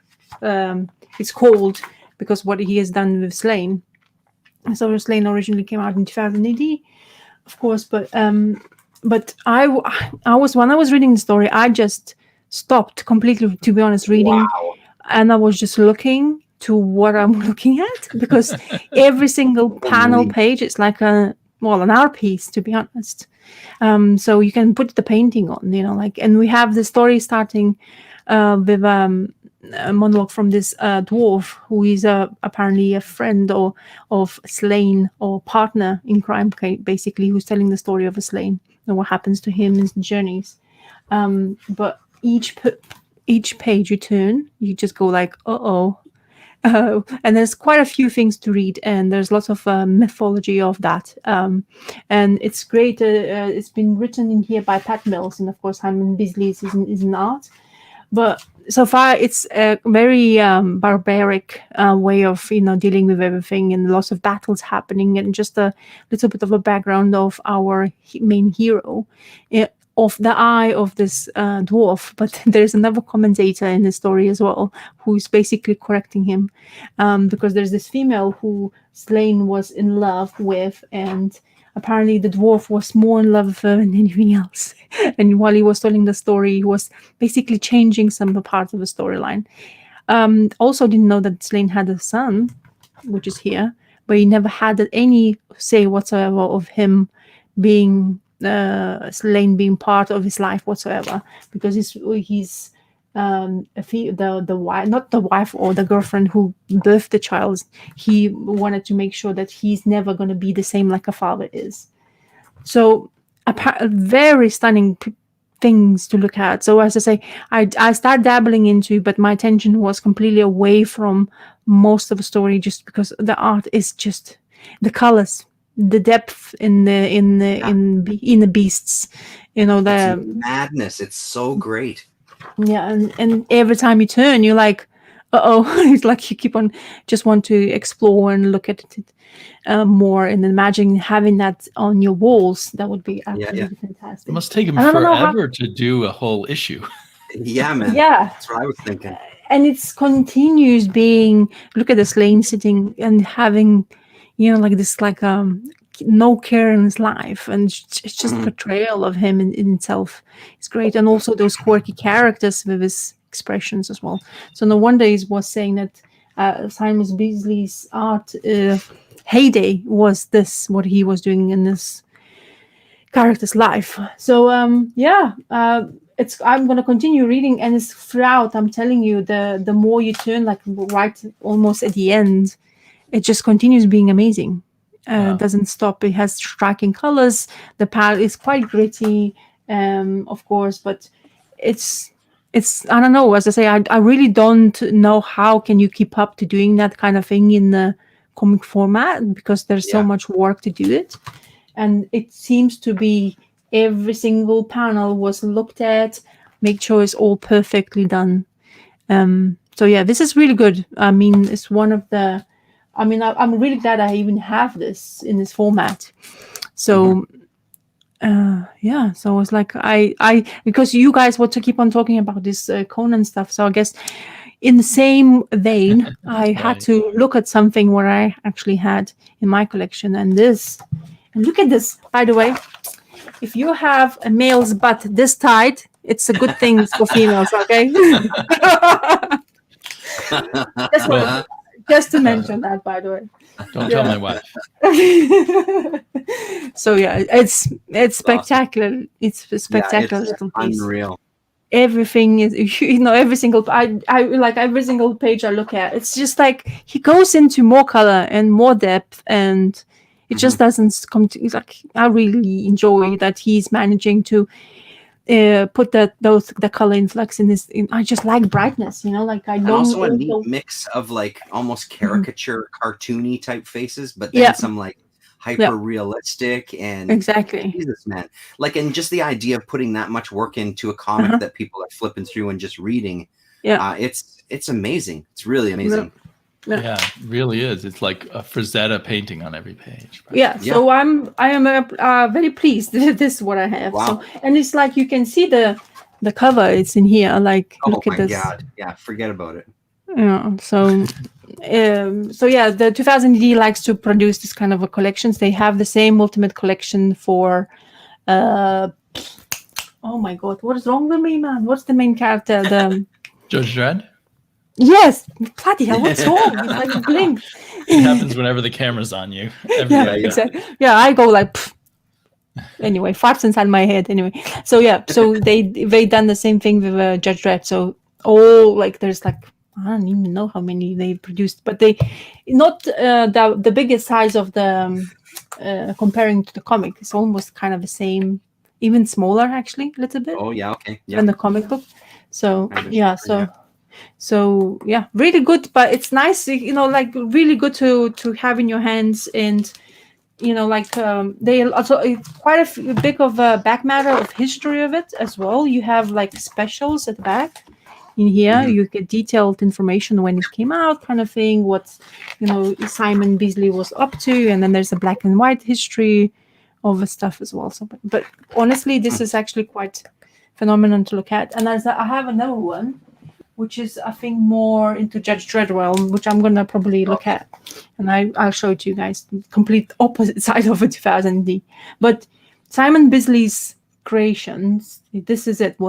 If you want to know of the artist, this is it. That's his heyday, and that's what he's really, really well known for. And he was doing lots of covers and stuff, and every single time I look at it, I recognize him straight away. I mean, he has that signature of his style. Yeah, werewolf. We know. Yeah, you got to brag about something. It's awesome. It's great. I do sometimes find like architectural foam panels is saying that it is weird when you have a painted comic and then the word balloons. They do seem there must be some way to deal with that, but because that's the same in Richard Corbin comics sometimes. I have seen some of the like a painted comic inside, but there's no border panels. But that's very confusing, to be honest, to read. Yes, especially depends of the color of the letters. If it's too dark, you like what I am reading. I mean, like I don't even know what it actually is a sentence, because your background color sometimes even interferes. So you kind of need to. But when you have this kind of style of art and you put those corners of those white things, it's like dude, shove it away, kind of like, poof, go away, you know, like, you don't need it. I want to enjoy my art, you know, kind of thing. But this is like more than great. I mean, the story is just, you know, like, he's slaying the things, he's meet a female, he gets interrupted by somebody. Now he had this son, which is kind of like, I kind of felt sorry for him, because she's like, you're not see, I'm showing you, you're just like, I have a proof you have a son, but you know what, you're not going to see him ever again, because I don't want him to turn like you. So in that sense, it was quite a sad moment, but it's really good, as I say. If you want like to have anything Simon Bisley, Sláine is your thing to get, so highly recommend it. I wonder if that's in print in the US. Yeah, I don't know. That hardcover, you mean? Yeah. Yeah, that particular version. Yeah. But I'm going to look around for sure. If you can't find it, let me know. Maybe I'll just post it to you, because it's not so expensive in here to get it. Originally it was £2, could you believe, for this? Oh. Because the way 2000 AD works, so you get subscription with each one, it gets more expensive. So they start with you for like, it's all for free once. Sometimes it's only £2. Like this one is just £2, and sometimes afterwards it goes to a about like £10 or £14, like a normal price for the 2000. But that's how it's the price increase in each book they get. Like you subscribe to something and it comes through the post for you. They do that as well with like collectible like figurines and stuff. Yeah, or you can build those figurines or something, collectibles like that. It's quite well known. Zesty Clam erasing Terrence. I have heard that the pay and the rights for 2000 AD writers were bad, but I wonder if it improved by the time someone like Simon Bisley came along. I want to give me a sec. I want to know what that other volume I have. It sounds almost like the old inside the magazines, like the CD Club, the Columbia Club, or whatever it was, where a bunch of tapes for free, and then we just keep sending you tapes, and it gets more and more. It's funny. The person just mentioned Alan Moore. I was like, okay, Halo Jones, Alan Moore. Oh, you got the collection. Is that black and white or in color? Let me see. No, it's black and white. Sweet. There's now a color version out, and I wonder if it got colored after the fact. You should really read that next LahRasa, because I have coming in the mail, because I have them all singles. I was just missing one issue, number 6, from the Quality Comics run. And then as soon as that one shows up in, I don't know, a month or so, I'm going to continue reading it. It's really good so far. Okay. No, yeah, it's Ian Gibson, so I like Ian Gibson as well. A lot. So yeah, but you have that really, really 2000 AD prog sense to it, like because of black and white. Absolutely. So it's beautiful, and it's Alan Moore, so you shouldn't read more. Yeah. So I'm glad. Beautiful art, no matter where you look at. So yeah, this is another one. So as I say, so that one is 32. This one is 46. So they came out quite a few of them, eh? And this one, like I said to you, this one costs £6.99 for your subscription. Wow, still. So from £2, yeah. Oh, nice. Colored. That's color. So these ones are the colored versions of it. So same book, just colored, but it still has that feel. And then it's got backup stories. I think I've talked about it before. Judge Anderson is in here for the backup stories, and the backup stories are really great as well too. But yeah, all color. Now this one is black and white. So it says the Ballad of Halo Jones is rightly regarded the seminal series of 2000 AD's 40-year history. So published from 1984 to 1986, Alan Moore and Ian Gibson defined expectations of the kinds of story you'd find in newsstand of mythology comic. There you go. So yeah. Is that famously unfinished? Like one they kept hoping Alan Moore and Gibson would come back and do the final chapter or Seems something? Yeah, correct. Yeah, it's unfinished, and Neil Gaiman even talks about it in an interview I saw. It might have been on that 2000 AD documentary that he strongly feels that if it was finished, it would be like it could have been the first kind of classic comic story, of not only Alan Moore's career, but kind of in comics in general. It had that much of an impact on people. It's great so far, the issues I've read, but So there's a bit of history in here as well. It says when it Already came are. out first. It's her first appearance is in Proc 376 for you crazy people who likes to have everything. And that's how. There's another one. It's quite nice. I mean, as I say, this is another one. So I looked it up. I honestly, this is kind of easy to collect. It's hardback. It's cheap and it's nice format. It's not big. It doesn't take over your collection, but it's one thing what people always crave. Like you have the whole story of the person, like of that person, in the book. So yeah. So I wanted to show it to you what I had. So. Yeah. Cool. Very cool. Going back to the painted comic problem, I like Architectural Foam Panel's solution of taking maybe the lightest color on the page and making that the color of the white parts. Anyway. Yeah. But then you sort of force the artist to always have a section that's kind of this color, because I was thinking something similar. Then it almost kind of forces the direction. But yeah. My favorite feature of this is those fish head people. Like, so you have a fish head, but then their hands are coming out. That's so great to look at. No, it's honestly, it's just the way. He's not only a good painter, but he has a wild visual imagination that's really out there. And there's like Adam and Eve in this panel, like very lovely romantic. So. Does he have the right buttocks? Well, let me see. Actually, you know what? It's funny. He has this page where you have an actual pencil. Oh, that's interesting. Exactly fantastic. Still, but to see what his pencils look like.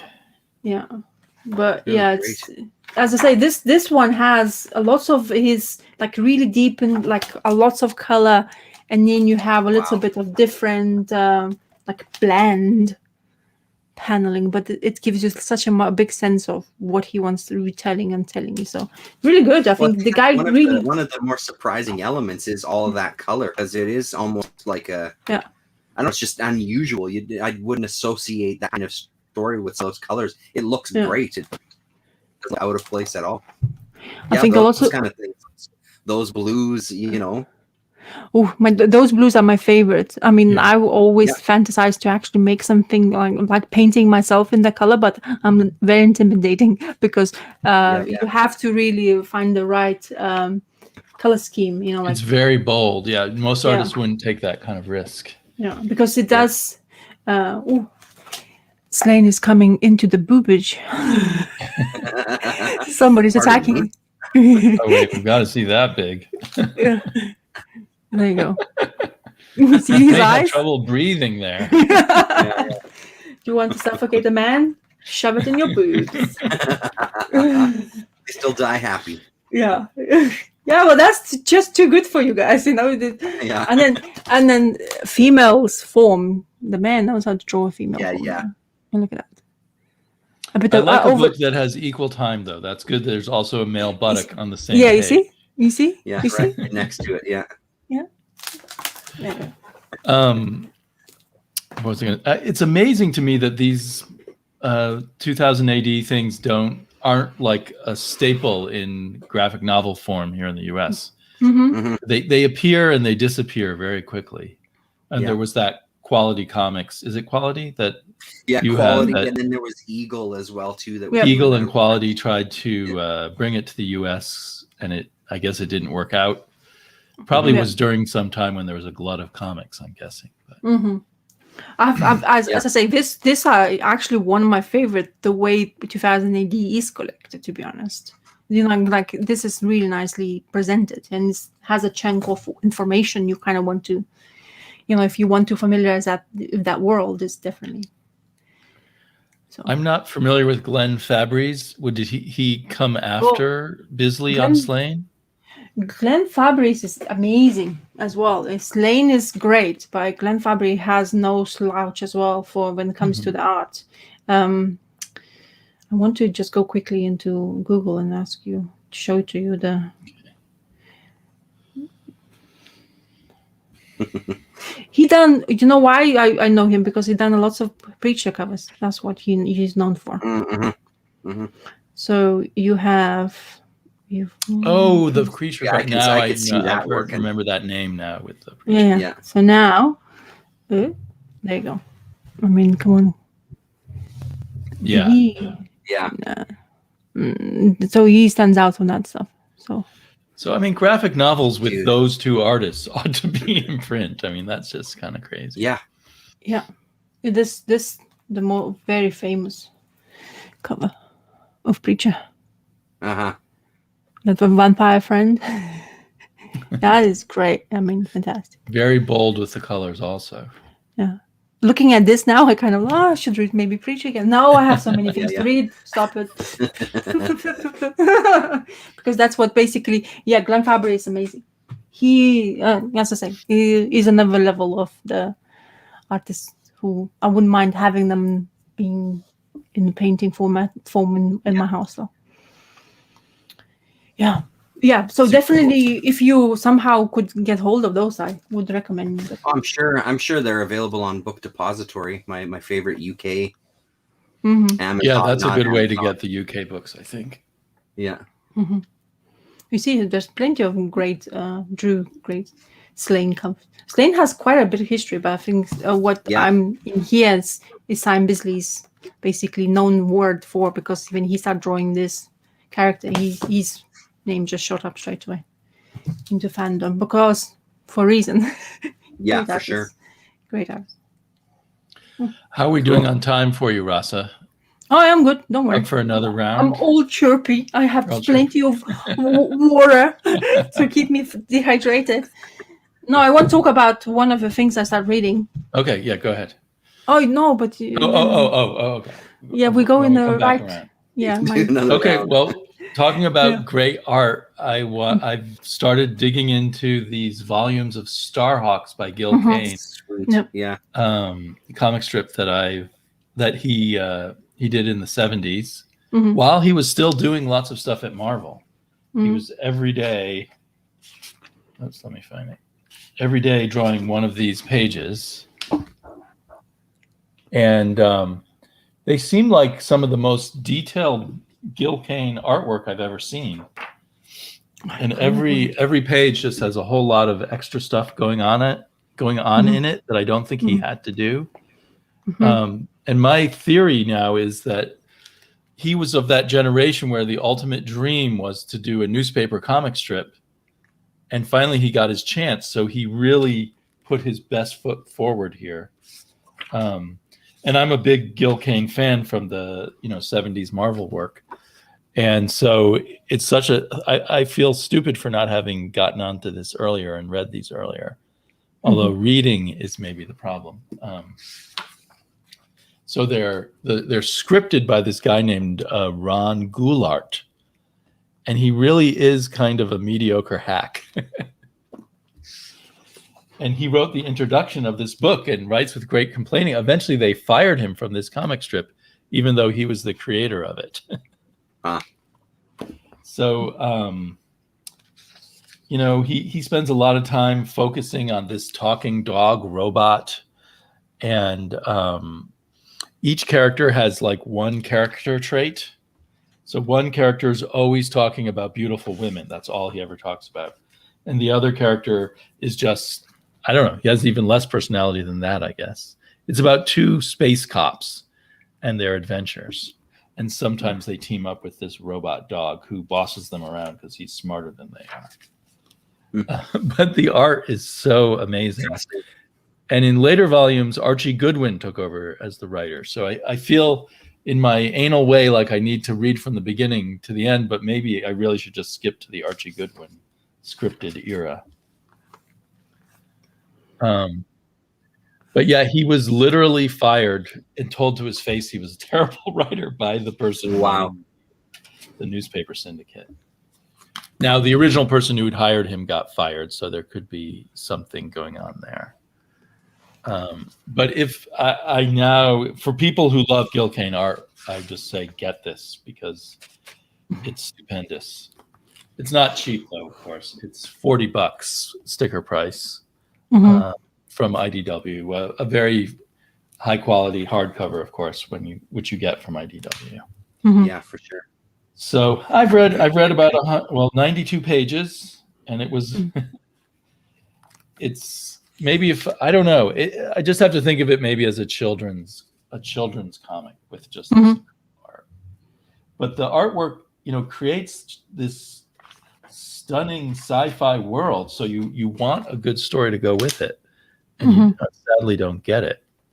I'm not, it's like the script is maybe like a Saturday morning cartoon or something, with these very basic, simple characters and not a lot of background explanation of why the bad guys are doing bad things, except they just want to, they want to be the emperor next.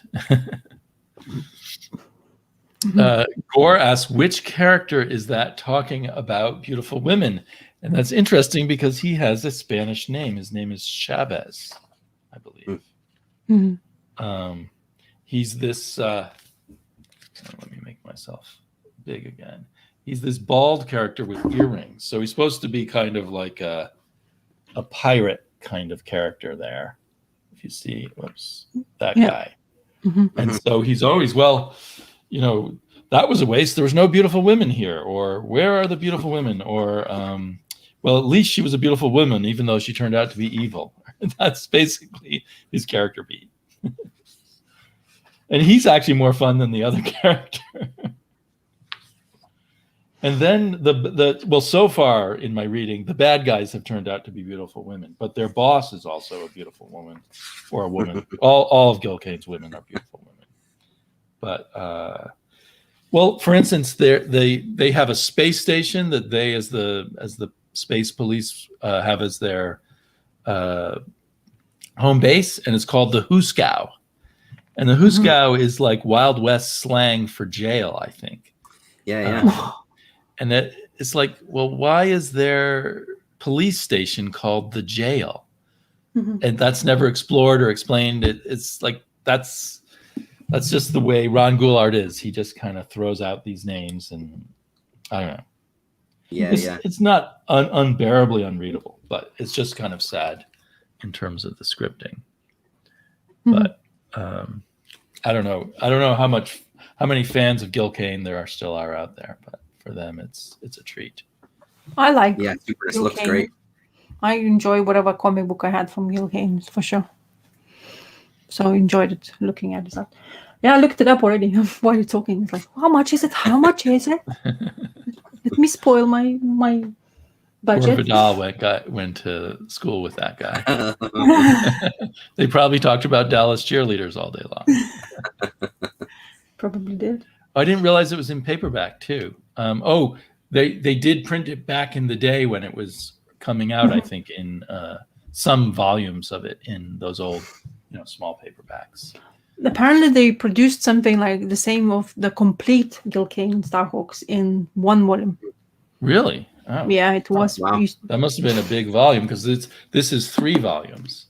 And some of these must have appeared in color but they were all the same size. So they don't. I wish I could see the Sunday pages in color. Yeah. But one of the unusual things is they decided a normal comic strip is half this size, and they decided to take up 2 columns on the regular daily comic strip page. And that may have hurt them in terms of getting an audience. But also Ron Goulart's bad writing might have hurt them. Yeah. And they came out first, but then Star Wars became big. I mean, they came out right around the same time as Star Wars. Star Wars became really big, and then there was a Star Wars comic. And so most newspapers would rather get the Star Wars daily comic, which I didn't know existed. I wonder if there are reprints of that. There probably are. Yeah, there must be. It seems to be that volume 3 is written by Archie Goodwin. Right. So I'm going to be happier when I get to volume 3. And I think by volume 3, they reduced the size of the strip to a regular comic book strip size. Oh, interesting. Hey, Gray Man. Hello, Gray Man. Gray. I'm not sure. The Harvey published Monster in My Pocket mini. I'm not sure what Architectural Foam is talking about there, if that relates to Star Hawks or something separate. The other thing is Ron Goulart wrote 2 Star Hawks novels. but I think he might have been a bad novelist. I feel like I read a few of his novels as a kid, and I wasn't. Yeah. Mm-hmm. But he must have, like, he was friends with the people running the newspaper syndicate. That's how he must have. The strip wouldn't have happened without him, and he's the one who requested Gil Kane. They wanted Al Williamson on it originally, Wow. who may have later done the Star Wars strip. I wouldn't be surprised. Mm-hmm. Mm-hmm. Cool. Okay, Terrence, you got some more? Issue number 1 of Ultra Mega, my newer pickup. Nice. The Tradmore. I had to go with the Tradmore cover just because it was the same price, no difference in price. Right. So I figured, cool. why the heck not? I think this was, I was right in the mood for this one because I loved this. It was a lot of fun. A premise that was good enough for me. And the art was really, really great. Some really good kind of unusual creatures, some nice kind of smash up action. And I really liked one of the little notes that I enjoyed was after he kind of transforms into this giant creature, as he kind of goes back to his human form, it takes a little bit for all of his proportions to go back to normal. Yeah, so that his was head hilarious. stays big for a while. His wife ends up seeing him on TV. He's talking to his wife, and she sees him on TV as it's kind of the coverage. And he says, "Oh, don't worry about it. It'll go back to normal eventually. It just takes a little bit of time." And then we kind of get introduced to, the kind of mother creature that's giving birth to some more of these creatures. I really dug this. I'm on board. Pages like that I thought were amazing. It's equally sort of grotesque and horror as it is just absurd and over the top. And there he is again with his big head. I loved it. I'm looking forward to the rest of this. And like I said, it just kind of goes and goes and goes, and he meets a couple of other people who kind of have this same power. They transform when they're in the vicinity of some of these kind of gigantic kaiju or whatever. So, and then they transform into their sort of a super team. And I won't go any farther than that in this volume, but I really liked it. And from what he was saying, I think he was saying in the back or maybe the front, in the back, he was talking about each of these issues, however many issues it's going to go, I don't remember, but being a little bit thicker and not maybe traditional comic book length, because this is kind of one of those square bound books, but a super recommended if you just want something that's just fun. I'm on board. I really dug it. Not much else to say about that one. I know that you read it, Damien, but I don't know if it's one that, I don't think it's one that LahRasa was getting or picking up. No, I had it in digital form. Oh, you did? Oh, that's right. Yeah, because you guys were comparing it, the digital side of it. Yeah, the last time we spoke all those weeks ago. Yeah, I dug it. I really liked it. Did the artist did any Godzilla? Because he would be perfect for that. Yeah, I don't know. I don't think he has. She's done. No. People, come James Aaron. Yeah, just the monster part. He just gets it really right. It looks right proportion, right like smashing property kind of thing. I don't know. I'm just feeling like technical kind of talking about it stuff. Yeah. So I'm gonna go now, I guess. Yes. Wait. And I went into this world. Oh yeah, nice. So Miracleman, eh? Is it Miracle? Yeah, the Marvel ones, hey? Yeah. Yeah, so this is the Marvel edition ones. They came out, but they have chunk of information inside them. So this one, the issue 1, has 64 pages of information to read. So, and there's no ads. It's only information about Miracleman, which was actually very surprising. And it does give you, like, they went Warren magazine format with all this, what's to come, which page to turn. Even they have a page to turning numbers, which is very surprising. So, and it's basically started to give you the first story. It was published as a Miracleman, how important it was. It publicized the story in the UK. the story of Miracleman. I didn't know that there was 3 of them. So Miracleman, Young Miracleman, and Kid Miracleman. It's the family of Marvel Man. And I that's like this story in particular, I really thoroughly enjoyed it. We tried to put it like an aged paper. I don't know if you can see it, and it's like kind of aged, like discolorated. So I think that's the way they printed it. But this first story I read was very entertaining. Like that definitely can sense of the era. And then we have I guess the first story of his Warren magazine in here. So I presume this is how it came out first, isn't it? It came out. It was Warrior magazine from Warrior. England in black and white. Yeah. It was not in color at the time. Yeah, Warrior magazine. Sorry. Yeah. So and this is in color now, even though they say the story came from, but this is recolored, I guess. Action. So it got colored in an American edition later in the 80s. I see. Well, there you go. This has lots of history behind it, and this book doesn't, as I say, it has lots of information to absorb. Also, there's introduction of the actual how he came, which color scheme they're going to use. So Miracleman behind the scenes, which is great back matter to find out how the panels grids and where everything is going to go as well in this first issue. So Marvel went all the way, also showing how it's the volume came out, that in reprint, I guess, once again in for American public, isn't it? This one. Yeah, the this Eclipse one. That was the Eclipse magazine, from Eclipse. Yeah. And then the secret origin of Michelangelo's Marvel Man, so first creator of this, and the magic worlds of Kimura. I keep on, every single time I read, I was just saying Kimura in my head. It's like, why? Yeah. What are you doing? Anyway, and as I say, I enjoyed thoroughly this so far because there's interview by Joe Quesada, the actual original creator of this character, who died in 2011, I think. He died.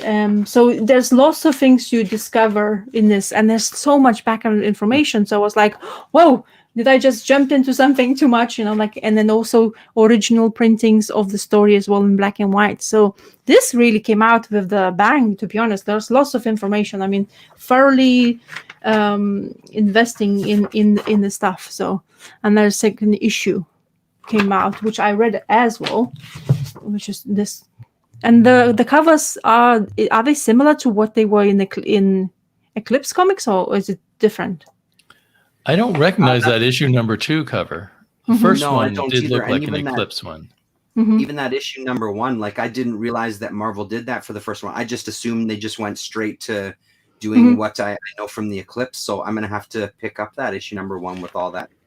But it's continues, Terrence. It's keep on continue with things like issue 2 has more information, but it still continues. That's crazy. With your back matter again, so there's more information about it. There's more black and white panels in here as well. So it's a lot what's happening about the bad guy, who he is. So the second issue, we go more depth in the story. Now the first you came out, it was introduction to the character, where does he come from, why is it there, information why it was so important to put that through, and still have it continues in the same fashion. Gain your back matter, what is going to be and what you're going to see, where's was Warrior 3 issue versus the first story, who's written it as well. So it's really good. Gary Leach is an artist of the main story, and I really enjoyed it. It's gritty.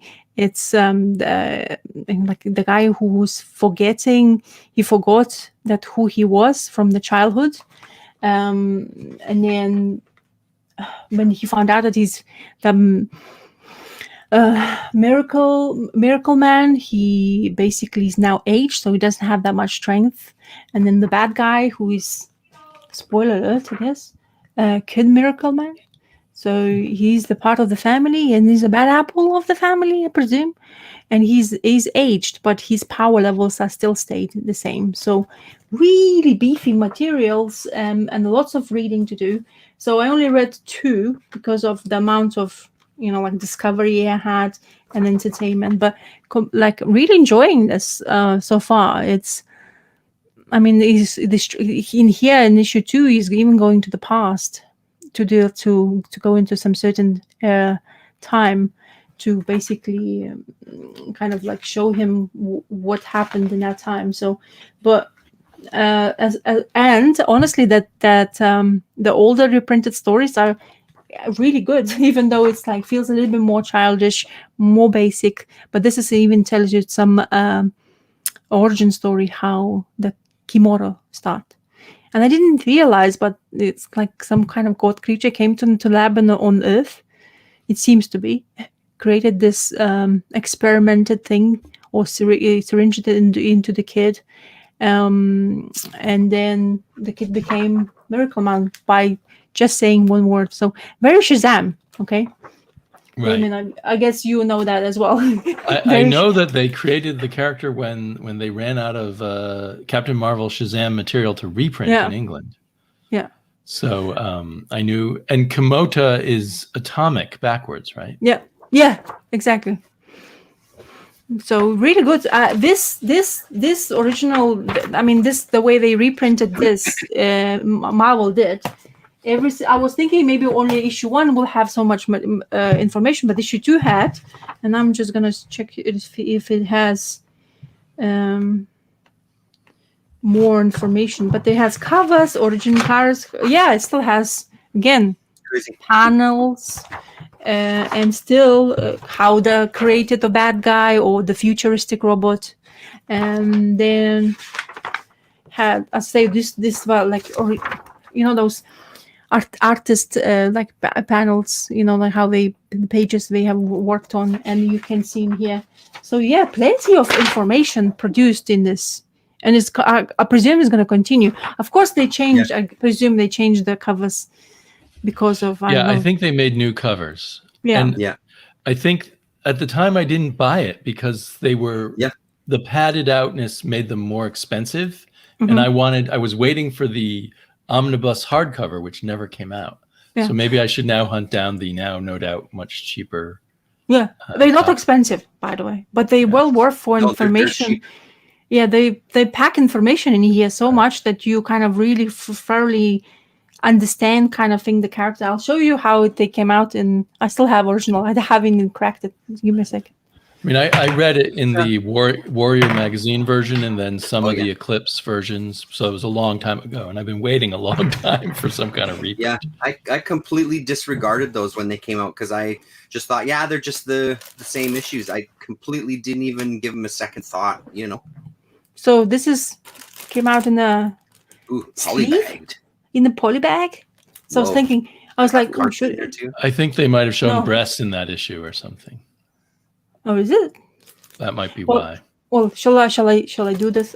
Slice open, slice that. I'm sure it's nothing terribly shocking, but I seem to remember some issue. The infamous birth issue, for sure. The birth issue. That's what it is. Yeah.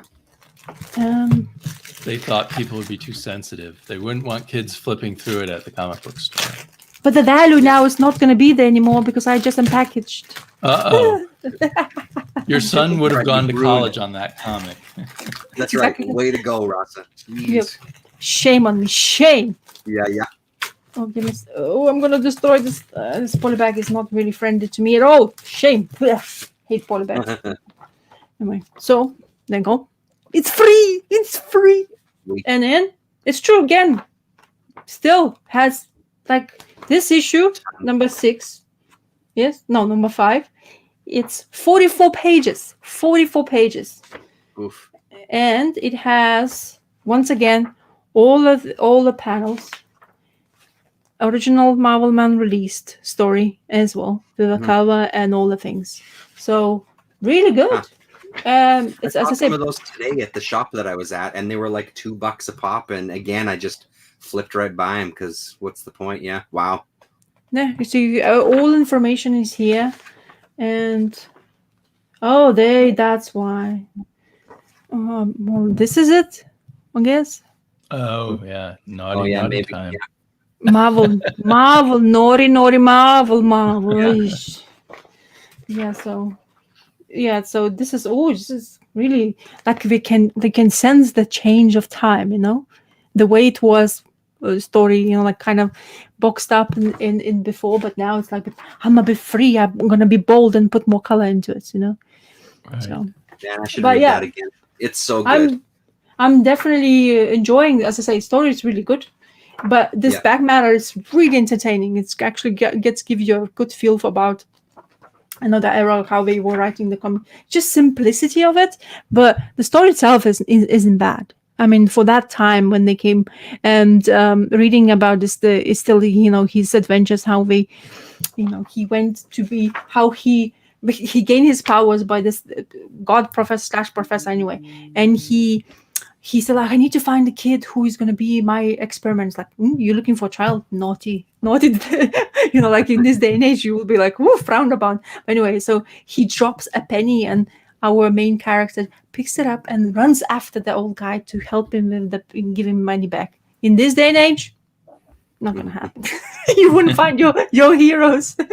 Or maybe. I'm hopefully I'm very mistaken. But as I say, they were originally, when they came out, they were $5.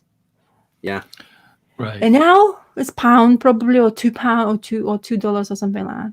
Yeah. So cheap, but great. Have you read Rat Pack, Rasa? No. I've always meant to read that afterwards. Yeah. Okay, cool.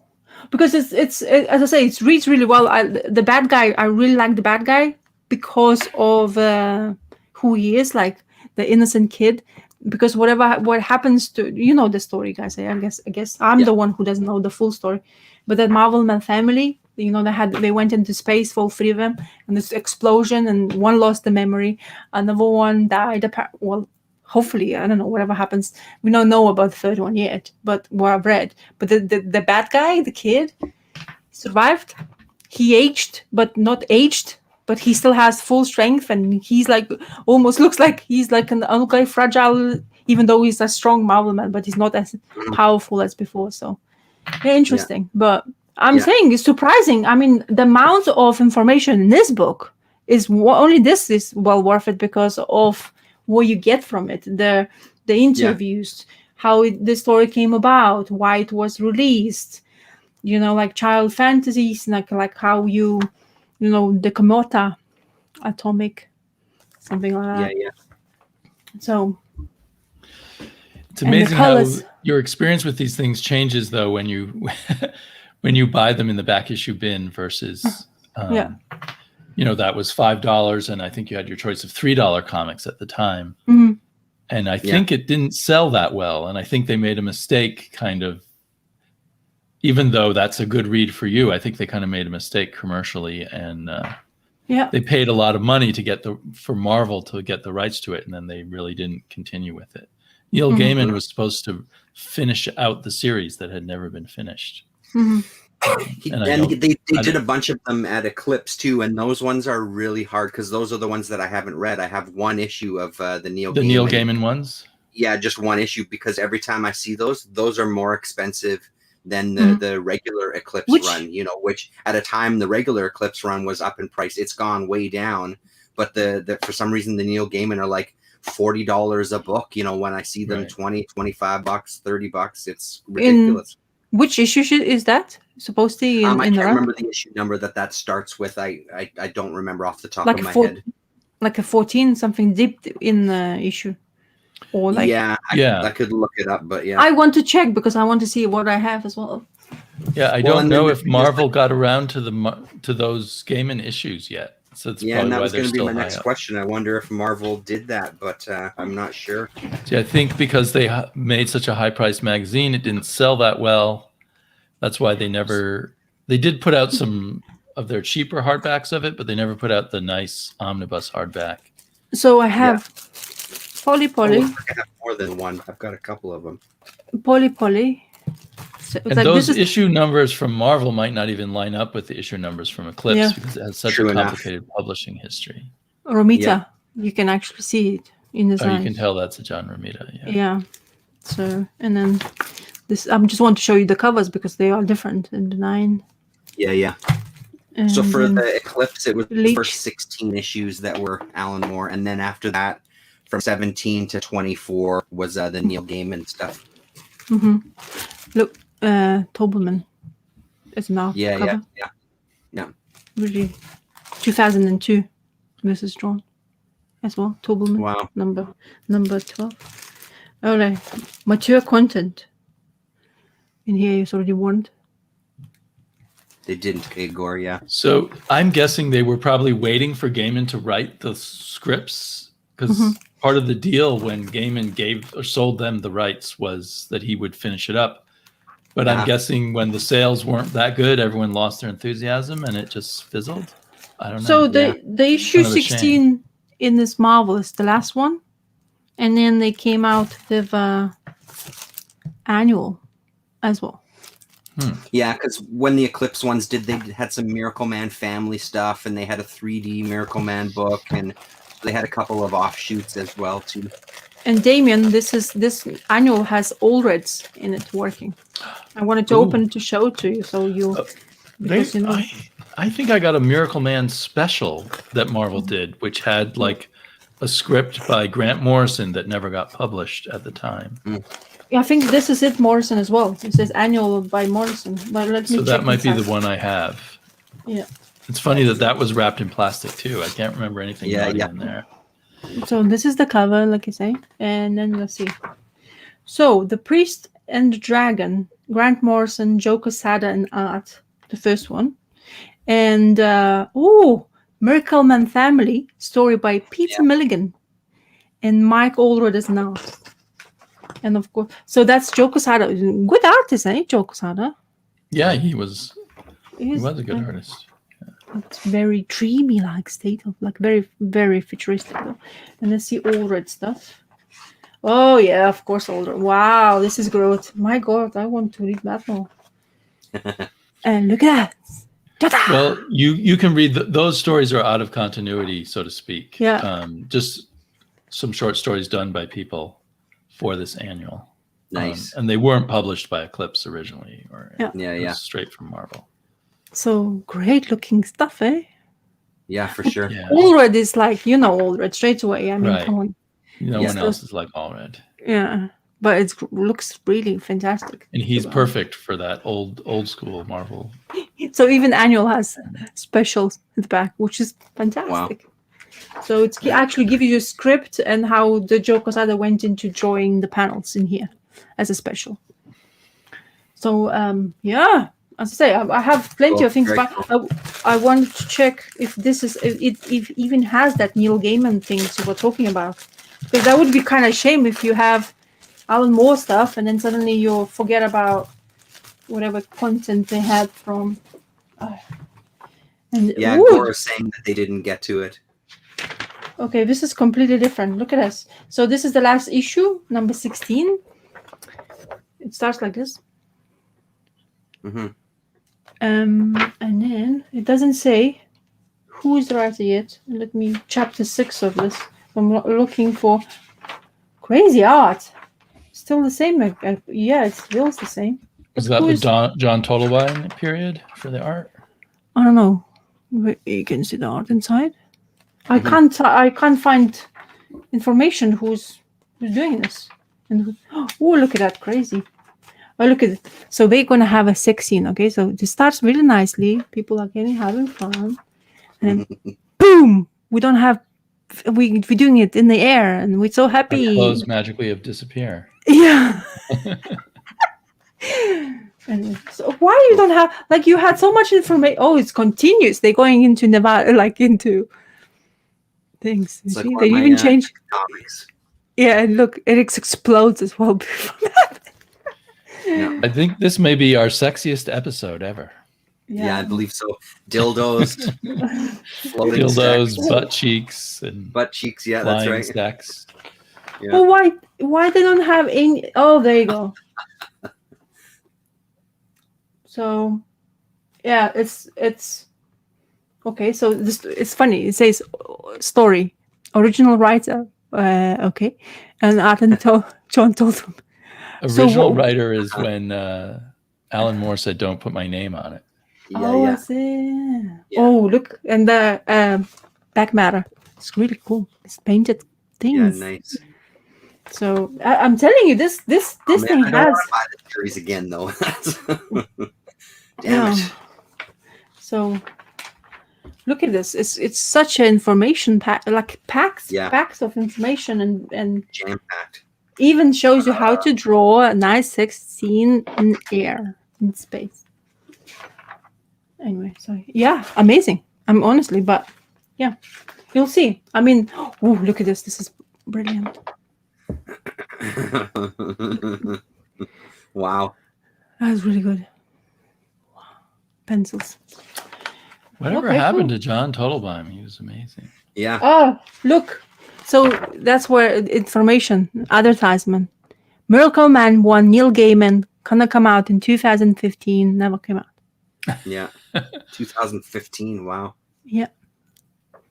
So this is originally published in 11, no? Yeah, 2011? Yeah, no, 2015. This is 2015 one. I would take Thor's advice there, Rasa, going forward. Just be careful opening up stuff. Read it in order. Don't go too far ahead and peek too much. Oh, okay, sorry. Okay, I'm not doing that. No, not for your own, not for us. Like but for your own. No, yeah. I understand that. I'm just saying I'm not doing it for my own sake, and for you guys are missing out now. So I'm not doing this. No, but this like Romita cover, you're like artists like Romita is Romita. It's a shame. I wished he went his daddy's way, or like when the daddy draw. Like daddy had more better style when he is.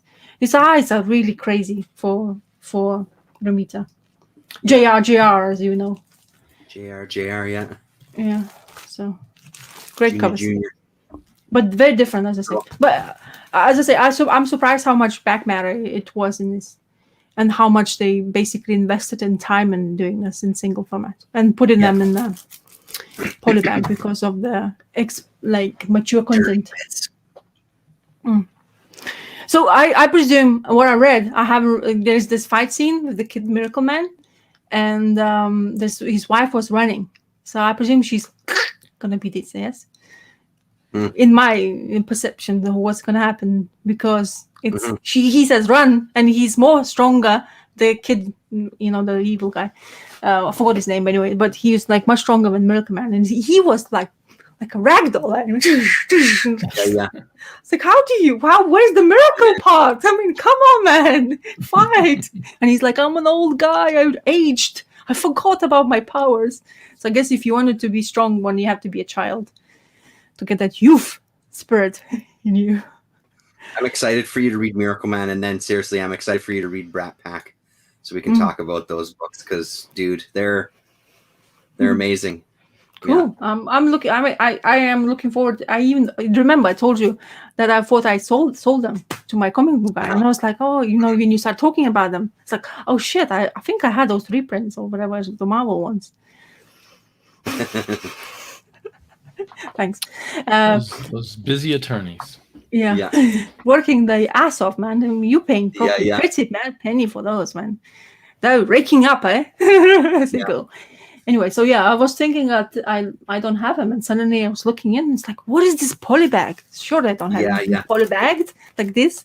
It's like, but then there's like, and all of them were there. So yeah, it's funny how people like things coming out, you forget about them, and then somebody like myself looking at it, showing to you guys, and you're like, woof, there's so much information in them. It's crazy. There's like I would have read probably the story, but I wouldn't know the background behind the character. Now I actually know the background behind the character, and now I'm going to read the story. So it will be interesting to see my perception of the story itself.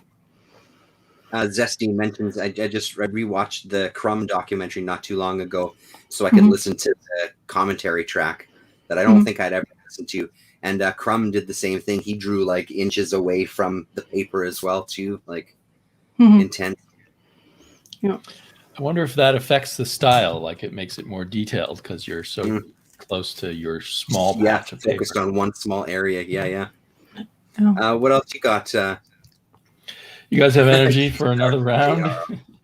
I have still one comic book I read. I'm continuing reading. I haven't finished it yet. I'm still deep into Hawkman world. I'm still not reaching that Brubaker's comic, the issue. It's like, no, I have to go issue by issue. I'm not going to jump. I know it's just like one story off and I can jump into, but somehow I'm developing this reading OCD, whereas one by one, 2, 3, 4, 5, and then you're going to reach 27, which is, I'm on issue 25. I was like, but there's this great Black Adam story in here, which I wasn't aware that Black Adam was part of GSA. Which is like a bad guy, part of your team, and then he went bad guy anyway. So don't you know that he's a bad guy no matter whatever happens? And then they went into that. How you say it? That Kandak or Kandak, I think the town or the country where he's from. The Black Adam, Kahndak. I've never known how to pronounce that. Yeah. I'll show it to you. I suppose it's supposed to be like Iraq. I've always assumed. So that's why I say Kandak. I guess Iraq. Kandak. Yeah. So anyway, so they go into this because he's back into and then oppressors of the country who were in charge, and kind of you go with the Black Adam because they were using kids as a child labor. So you didn't have a choice. You have a child, they're taking them away, put them in the factories to build stuff for them, and then Jay says, like, you can't come here and do whatever you feel like, but this is my country, he says. Like, I want to save the kids. And Jay says, like, but you can't just come and kill everybody, but I'm killing the bad guys. Why are you so angry with me? And then it's just that dynamic of good or bad, and you have to measure yourself, like, what's your, like, you don't know these people. This is my people, countrymen people. I know I'm old and I'm from eras of eras, but he's still my people. So Black Adam, so he's kind of explaining himself, but even like really pissed off. And then, really good storytelling. So far, it's whatever I've read is completely entertaining, and whatever it's Hawkman story, it's really good. I like that Indiana Jonesy feeling, because they touch and go in the past, in the future. They have such a long history behind the characters and what they have done, those past lives they calling them. And then because they are supposed to be these lovebirds who's throughout the years they still they fall in love again and again and again. But in this time something happened, and Kendra is like, stay away. You stay away from me. You're too old for me, kind of thing. So it's like, where's that love of mine? And then he has demons of his own, and we discover those demons where he's doubting his own being, who he was. And then it's so many stories in here, and discovering the part of DC world is really good, which I enjoyed. I get thoroughly properly going into it. But I really wanted to talk about that issue of Ed Brubaker, but I never reached it because I read this most of the time at nighttime, Hawkman, because it's digital. So usually before my bedtime reading. Yeah. So I tend to now I'm really bad at a couple of pages, and it's like, okay, I need to sleep now. So, but thoroughly, really, really. And art is splendid. I mean, art continues to be, and Black Adam doing his own thing. Yeah, it's cool. And he has this guy. Still Rags Morales? Yeah, still Rags Morales. And so this guy who has telepathic abilities, but we find out in his brain there's this creature lives inside. It's like, ew. Is that Mr. Mind? Yeah. The worm. And then Atom is inside. He's basically trying to manipulate the brain, and he realizes this creature is here, and he's like, you puny whoever you are. And then it's like trying to attack him, and the guy just flops because the action is in his brain. And you see this. It's so the only comic books does that. It's like speck of blood, from the air, and the guy is going like kapoom. He's gone, but and then Black Adam is getting furious about he's is one of the things. So yeah, really good. Cool. Really good Jeff Johns and Rags Morales art. There's no let out. I mean, as I said to you from the beginning, the panels are full, rich backgrounds. The story's really flown really well, and Adam just like takes the Hawk Girl, takes her wings, and she's like, without wings, she's nothing really, because those basically that metal that they make them alive, and then it's like Black Adam can just punish every single one of them, and the clever thing he did, he took. So he had the guy who's the brainwave guy. So in order to capture Shazam, so he basically inserted an idea of that brainwave into his head, Shazam brand head, and he told the name Shazam, and he turned into Kid, and that's how they captured him. So there you go. The bad part of the being Shazam, of that, him having that word. Because he doesn't say, it doesn't turn into Shazam. So they did the opposite to him. So really good. As I say, very entertaining and a lot of actions, a lot of scenes of, proper superhero stuff.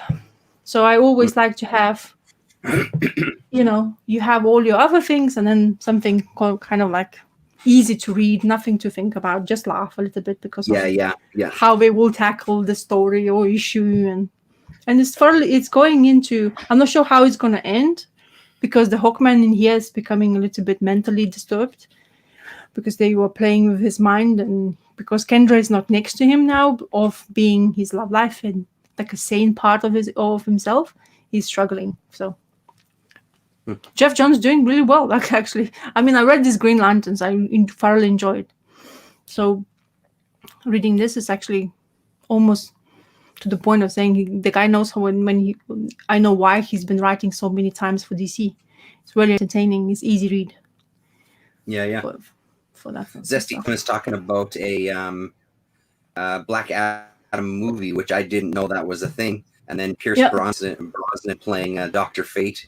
Yeah. Which is crazy. That seems a strange choice for Dr. Fate. Yeah. Because the Dr. Fate, don't forget, the helmet, the old guy. So probably Brosnan is going to be the guy in his head, and the actual Fate can be a young guy or whatever guy. And your personality, don't forget that, of Dr. Fate's. Because the Dr. Fate is the helmet. The main mystical part of it is that helmet when you put it on, and you have the all lives of the people prior. Like this one as well in the story. Dr. Fate is the son of Hawkman. But in the helmet, there's the previous Dr. Fate. Yeah. Where like they have like a past life. Reading that spirit. Yeah. He's a spirit, past life. Nabu, yeah. Yeah, exactly. So no wonder which way they're gonna go. Maybe. So Brosnan will be Nabu, or will he be just the human wearing the helmet? I wonder. We'll never know. I do. We'll find out, I guess. Yeah. And recently they had a young, I think, kind of Arabic guy wearing the helmet. I can't remember his name. Okay. Keeps changing. And the female, apparently, according to Greyman. Yeah, I've missed that one, but I'm not surprised that there was a female one. I can sort of picture a cover with a female doctor. Yeah, and at the end of that miniseries that I read, they both combined basically the man and woman. It looked like it was going to lead into that, and maybe that was in that DeMatteis run, because I seem to remember some covers too with Dr. Fate as a woman. I just can't remember what era that was, seeing those. Is Rag Morales' artist still in work? Because this art is stupendous. I mean, I haven't seen him since the New 52. He did some work on Action Comics with Grant Morrison, and that's the last time I recall seeing it. Because the guy has all the things what you need for the comic artist. I mean, as I say, every single page it's very consistent, never like really good quality of stuff. Yeah. I mean, you can find like they have the same featured faces, kind of in a way, but it's just those eyes. People tend to draw the same kind of similar eyes. But yeah, really good artist. Scott with his gags, yeah. Scott's got a million of them. Yeah, it's true. So yeah, that's my Cool. my reading forte for the whatever I've managed to do. Yeah, that's pretty good. That's a good couple of weeks. I guess it has been a few weeks and 2 weeks since we've talked. I guess, yeah. Mhm. 2 weeks worth So of books. that's why I'm not, as I said to you, I'm now have a corner of what I've been reading, because if you like, for example, 2 weeks passes, it's kind of difficult to keep up what you actually, because for me, as I say, I'm very random reader. I take one thing, I take another one, I just sample this and I sample that and see whatever drags me into completely. So It's the best way to go. What else do you have there, Damien? Anything else you wanted to chat about? Yeah. Well, it's less exciting because I tend to talk about them in other videos too. But don't spoil that. Don't spoil it. There was a new Usagi Yojimbo, and I'm nice. spoiling the cover. It's an incredible cover. I'm really, I do like the idea of the inside artist doing the cover, but I guess I am slowly being sucked into the Peach Momoko world because that is incredible. I mean, she's all over the place, right? And everything that I've seen so far has been really nice. And I think she's doing a comic for Marvel right now, which I think will be something I try to look for once it's cheap. I don't like buying too many Marvel comics for full price. But I'll just say, I won't spoil it. This is one of the, so there's 2 Usagi series going right now, the new ones and the reprints being recolorized or colorized for the first time. This one is a tribute to Sergio Aragonés. Oh yeah, okay. Oh, I'm not going to spoil anything, Ross. I can see it as a spoiler already. Okay. There are animals with swords and they're fighting each other. I'm joking. I'm sorry to tell you that. This could be Japan, but everybody's animals. I don't know why. But so you can see if you can find Gru in here somewhere. That'll be LahRasa. I don't know if you're familiar with what Gru looks like. Because of you, I am familiar because I watch your videos, so I know exactly what Gru is. And so when you do read this, and if you haven't read Gru stories a lot, you might not recognize he's purposefully mimicking the structure of a typical Gru story, including the beginning and the end. That's cool. The end has a little moral in it, but the moral's kind of a joke because the morals always are with cool. So that was fun. It made it a bit different from your regular Usagi Yojimbo story, but it's still really good. And the other reference to Gru in here is the mention of mulch, MULCH, the stuff you put in the soil. Yeah. And I've read a ton of Gru, and I don't know why there's a running joke about mulch in Gru. I don't even get it. And you see people in the letters pages of Gru comics saying, you forgot to talk about mulch enough this issue. And then Mark Evanier, who writes the letters, answers, will then put in a long paragraph about mulch right into the letters page. Just a scientific discussion of mulch. I never understood that. But it is kind of a good reminder that Stan Sakai, while doing this brilliant comic, is also the dedicated letterer on the Gru comics. I don't think he letters anything else but his own comic in Gru. Really? I didn't know that. And I talked about this in a previous video, but this was a really good Usagi also. So there's 2 Usagis out each month, which is just awesome. Have you seen his recent interview? I haven't yet. I have on my watch list, basically. Oh, no, I haven't. Yeah, I watched half of it. It's really good, actually. It's really interesting. With who? With Kayfabe or someone? No. With Del. Every single time that man's. Yeah. A channel that not Paulo, sorry, that Gordal has raved about in the past too. Yeah. When I went to pick this up, I was going actually to pick up Usagi Volume 1, and I got distracted because this was on the shelf near the front door, and I was reminded that I'd want to buy this for months, but I was going to the shop to pick up Volume 1 because I really want to start reading it. I feel like the time is now, the time's good. So what softcover are you talking about? You wanted to buy the softcover? Yeah, he has a couple of volumes of the softcover. Most importantly, he has Volume 1 of the softcover, so I wanted to grab it. the YouTube channel we're talking about, the interview, is Diálogos de Comic.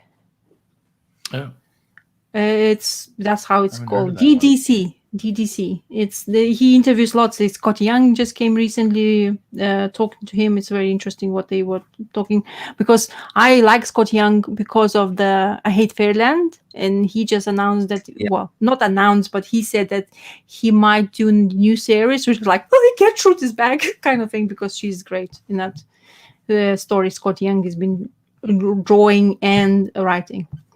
So I was, there you go. I'm just gonna go use example, which I'm gonna watch next. That's the interview. That's the guy who is interviewing him. Okay. Yeah, and how can I show you? I've seen him interviewed at Comic Cons, and I mean, he seems like a really wonderful person. Yeah, he sure does. Yeah. That's his YouTube page. If you can see. Okay. Yeah. I'll have to He's got lots of good interviews. I haven't watched all of them, but I dip in and out every once in a while. He has all sorts of European, a lot of. I mean, everything what comes to comic books he has there, and interviews are coming. I think they're always live streams too, and so you can kind of participate and ask questions, and he'll go to the chat every once in a while. So in the ComicKkrakk, did you see Daniel Warren Johnson's interview? Mm-hmm. He had it in there as well. He came through. So lots of interesting creation. Charles Soule was there. Tom Breworth was there. Then Greco Pulo. I can't even pronounce the name of the person. And then Cecil Castellucci. She's known for the Bad Girl, I think. Or Change Girl. Then Emma Rios, who's known for, then Carla Paseco, just interview after interview. So if you are at least interested in some kind of creators, that guy probably has all of them. To be honest, he's very busy. What else are you flipping through there, Damien? What do you got? I also wanted to highlight Haha number 3, because ever since I read it, I keep thinking about it and going back to it and looking at it more. So I think it's my favorite of the Haha so far. And for anyone who's not picking up Haha, you can get the individual. You only need one issue, so you can. If this appeals to you, this silent comedy about a mime, which is kind of sad in the end, a mime and a robot friend he makes. Pick that up, and it makes me hope for more Roger Langridge soon. He does an excellent job on the art. And it was just it's very impressive how Prince, the writer, wrote a story that's just perfect to do with Roger Langridge. Completely different from the other issues or anything else I've seen Prince do. So I just really liked it a lot, and I wanted to highlight that a little bit. I'm looking forward to read that as well. So hopefully I'll receive soon. Yeah. There you go. This was the only part that kind of got anything out of me. I loved the art. It didn't touch you as much as me. 3. I read 2 and 3 back to back, and I don't know, man.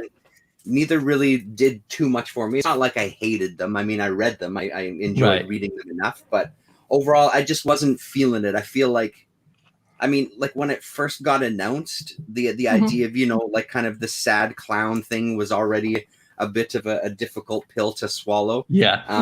I do, but I agree with you. I think his art is fantastic in this. Like, I really like the art. I just wasn't kind of taken by either of the stories, and the previous one, I could see why. I can see it. It just didn't. I don't know, man. It didn't grab me as much. It just didn't kind of have as much of an impact as I thought it might. So I mean, I'm still gonna give, because there's one more issue, right? Yeah, I think there's 3 more. I think it's 6 issues total. 6 issues. I'll keep picking up the rest to give it a shot, but those 2 just didn't work for me. I read kind of 3 in a row because the other one I read this week that was kind of from New Ones. Those 2 worked very well for me, and issue 1 didn't work as well. Interesting. Yeah, and I haven't dipped what's into this one here though that you're showing? So I kind of read all 3 of these back to back. This is Phantom Starkiller from Black Caravan, and this is like the 3rd printing, because I guess it's been hugely popular. And again, it really just fell flat for me. There was really nothing here. It was kind of like a comic promoting a toy line or something. Oh, is so it? I think is what it felt like. And then at the end, when I got to the end, they had advertisements, and I don't know if they're legit or not. They had advertisements because Super 7 is an actual toy company. I don't know about Reaction, but Super 7 is legit. Yeah. So then they're doing like actual toys and shirts and stuff. I was like, So I think that kind of left a bad taste, and then I got into the haha as well, and I just kind of had a moment of these 3 books where it was just like, I guess, it just didn't kind of blow me away like maybe I was thinking they would, which is maybe, again, something that happens. You just kind of set high expectations, and nothing is ever going to be able to meet that in reality. So, yeah. That's what happens when you read the comic book in the wrong time, or some other comic book spoils it, and then you read another one to help it. But then if it's have a different material, or like, the serious information kind of thing, you're like, okay, you're going to switch off. It happens to me as well. It's like the haha, it's for me, when I read it, I usually tend to make sure I have really quiet time, but no distractions around me. And I just want to get myself into like the right mood just to go into it and see the story because of whatever I read before. So I already kind of know, like the first issue was that kind of boom in my head, and it's like, what? And then the second one, I don't know. It's just maybe being mother is what triggered me more, I guess, with the mother stuff as well. And then mental difficulties, which I tend to kind of have sometimes. But anyway, that maybe worked for me in that sense. So. But interesting the way he's using the stories and how he's telling them. So is that the third issue is silent completely, just with miming? Yeah, there's a few, I don't know, sound effects or something. I didn't expect it's going to go that way. But... So the robot says bip, bip a few times. Okay. Yeah, so interesting. It's just, he goes off in any direction. I can see, I mean, it's not going to work for everybody, but also I can see each issue could depend on your mood for that particular type of story. I was very moved by the story about the mother and the daughter, and being the child of someone with mental illness for me was a powerful thing. But it just sort of depends. Yeah. So Jackie says the Phantom Starkiller is a real toy. It's a real toy. Real as well. Well, that puts this into perspective. Then that puts it into real perspective because. I wouldn't, but apparently it's hugely popular. They're even doing like not quite an artist edition, but a director's cut where it's going to be, I think it's going to be the black and white art and everything. So, and like I said, apparently like this third printing, my comic guy was telling me that it's selling out like crazy. So I don't know, I guess it's just something that I'm not in tune with. And it really feels like the kind of book that I should love just because of that imagery and the colors and everything. But it just fell so flat. There was, the style wasn't quite all the way there. You know what I mean? So yeah, I mean, I'm glad I gave it a shot, but yeah. Cool. Well, I think I'm tapped out. Is there anything else, Rasa or Terrence? No, I had my fill. One final thing, and this will be a short one too. I read this yesterday. Another kind of find from, I don't even remember where I found this, in one of the trade-ins or something like that, from Dark Horse. So Fat Dog Mendoza, kind of funny, kind of ridiculous.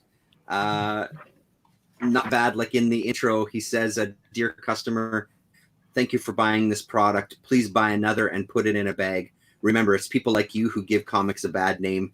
So already you get kind of a little bit of a sense of where he's coming from. So the first story was the one that kind of got the biggest laugh out of me. It's kind of the how Fat Dog Mendoza comes to be. This boy and his dad, this dad is trying to make his boy a man, and he has to take his dog out to the back and shoot the dog, which he can't do. He ends up not doing it. You don't see anything. He ends up not doing it and owning up that he couldn't, and he gets bitten by the dog, and they sit down for dinner, and the grandma's talking about how she would do it, and then he starts having some pains, and a dog bursts out of his belly, and that's the birth of Fat Dog Mendoza. Oh my God. completely ridiculous and absurd and pretty entertaining for the most part. He does some kind of superhero caricatures as well. It's all cool. very kind of satirical and completely ridiculous. It was fun, and the art style is really nice actually. In this one, stupid Lassie makes an appearance as trees fall on our main characters, and Lassie looks all dazed, figuring out what to do, and ends up running to get help, but runs into a tree and knocks himself unconscious. So it's just a bunch of short stories, and each one is more ridiculous than the last one. So yeah, this was a pretty fun, very, very quick and light read. It was pretty entertaining actually. So who's the artist? It's a guy named Scott Musgrove, Musgrove. He's the writer and artist. And in one of the other stories later, Fat Dog Mendoza gets brought to school where there's like a show and tell, and one of the other boys brings his puppy, his poodle, who Fat Dog Mendoza falls in love with. So he disguises himself as the Pope and goes around to the house so he can get some time with the dog. Ridiculous, totally ridiculous. You've just created some demand for Fat Dog Mendoza. Yeah, exactly. I assume that was the only issue, or that's a good question. I don't know. I mean, it says a #1 on the front, but I don't know if it went any further. This is from 1992. Oh, yeah. It does remind me of the kind of alternative comics of the 90s, and maybe Dark Horse was trying different directions back then, and now they've more focused on the mainstream. Oh, look at it! Actually, Tortilla Baby. The baby. They end up inside the mouth of Fat Dog Mendoza and kind of the world that exists there, and it's a lot of fun. Fat Pope Mendoza, exactly. It's a lot of fun because it's just completely ridiculous. So Terence, did you know that Fat Dog Mendoza is a British American animated children's show? No, I had no idea. Is that true? Did you just Google it? Yeah, Wikipedia is telling me that. Yeah, so That's apparently, hilarious. That I assume came after, or okay, I'll tell you what is. It came out in 1998 to 2001. Cartoon Network UK. Wow. So that's where it came out, and hopefully that artist got a nice payday then. Yeah. It has 2 seasons. Jeez Louise, you've got to be kidding. Yeah, apparently it's there. Yeah. It's by the same creator, like the guy who drew the comic book is the same. Okay. It's created by him, Scott Musgrove. Huh. The show follows a smart-mouthed dog who is incredibly obese, so much to the point that he's ball-shaped with small stubby legs. Other characters include Little Costume Buddy, Piranha May, and Onion Boy. And the group try to fight crime in fictional neighborhood X, and they try to search for justice, but often fail humorously. The series aired from 1998 to 2001, and the show aired again in Network UK until 2005, but it never aired in the United States. And the show was loosely based, and it says Boy, Apple Boy. Those are those characters that we're just talking about. There's one story with them in it. And the show was loosely based on a Dark Horse one-shot comic book of the same name. There you go. That's information for you as well. That's amazing that an obscure comic like that can end up being a 2-season British kids show. Ridiculous. Yeah. Well, that's what Wikipedia is saying. So there you go. Interesting, isn't it? Oh, well, there you go. Something entirely different. Hilarious. That's weird. Well, there you go. So YouTube has That's a great way to end the show with Pizza Dog Mendoza. Yeah. And we're creating a rush for collectors now to all run out. And grab it. I'm glad I got your my copy before it's too late. Quick. Get that baby slabbed. Exactly. Yeah. Maybe we're gonna. Yeah. Well, you're gonna make millions, so nobody else gonna find it. Yeah. And you're gonna be in census of CGT, the only CGT copy. I think you should sell mystery boxes with. Oh, sorry, go ahead. No, it's okay. Go ahead. You should Mystery sell boxes. mystery boxes with full of 50-cent comics, and one of those boxes is going to have Pizza Dog Mendoza in it. But buy it. One in 10 will have it. So far today, we've created a high demand for Fat Dog Mendoza and dildos. I think is what's happened. We've delved into the used dildo market. Yeah, that's right. Soon you will see our episode, and our sponsor will be a dildo. A dildo sponsorship. Oh, that would be brilliant. Come on. Maybe a Pizza Dog Mendoza dildo. Short and fat. Stumpy legs. Like a tuna can, baby. Like a tuna can. On that.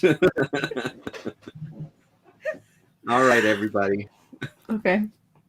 Thank you, everybody, for all the great comments. And thank you, Rasa and Terrence. Hopefully we'll do it again. Yeah, it's good to see you all. Bye-bye. Later.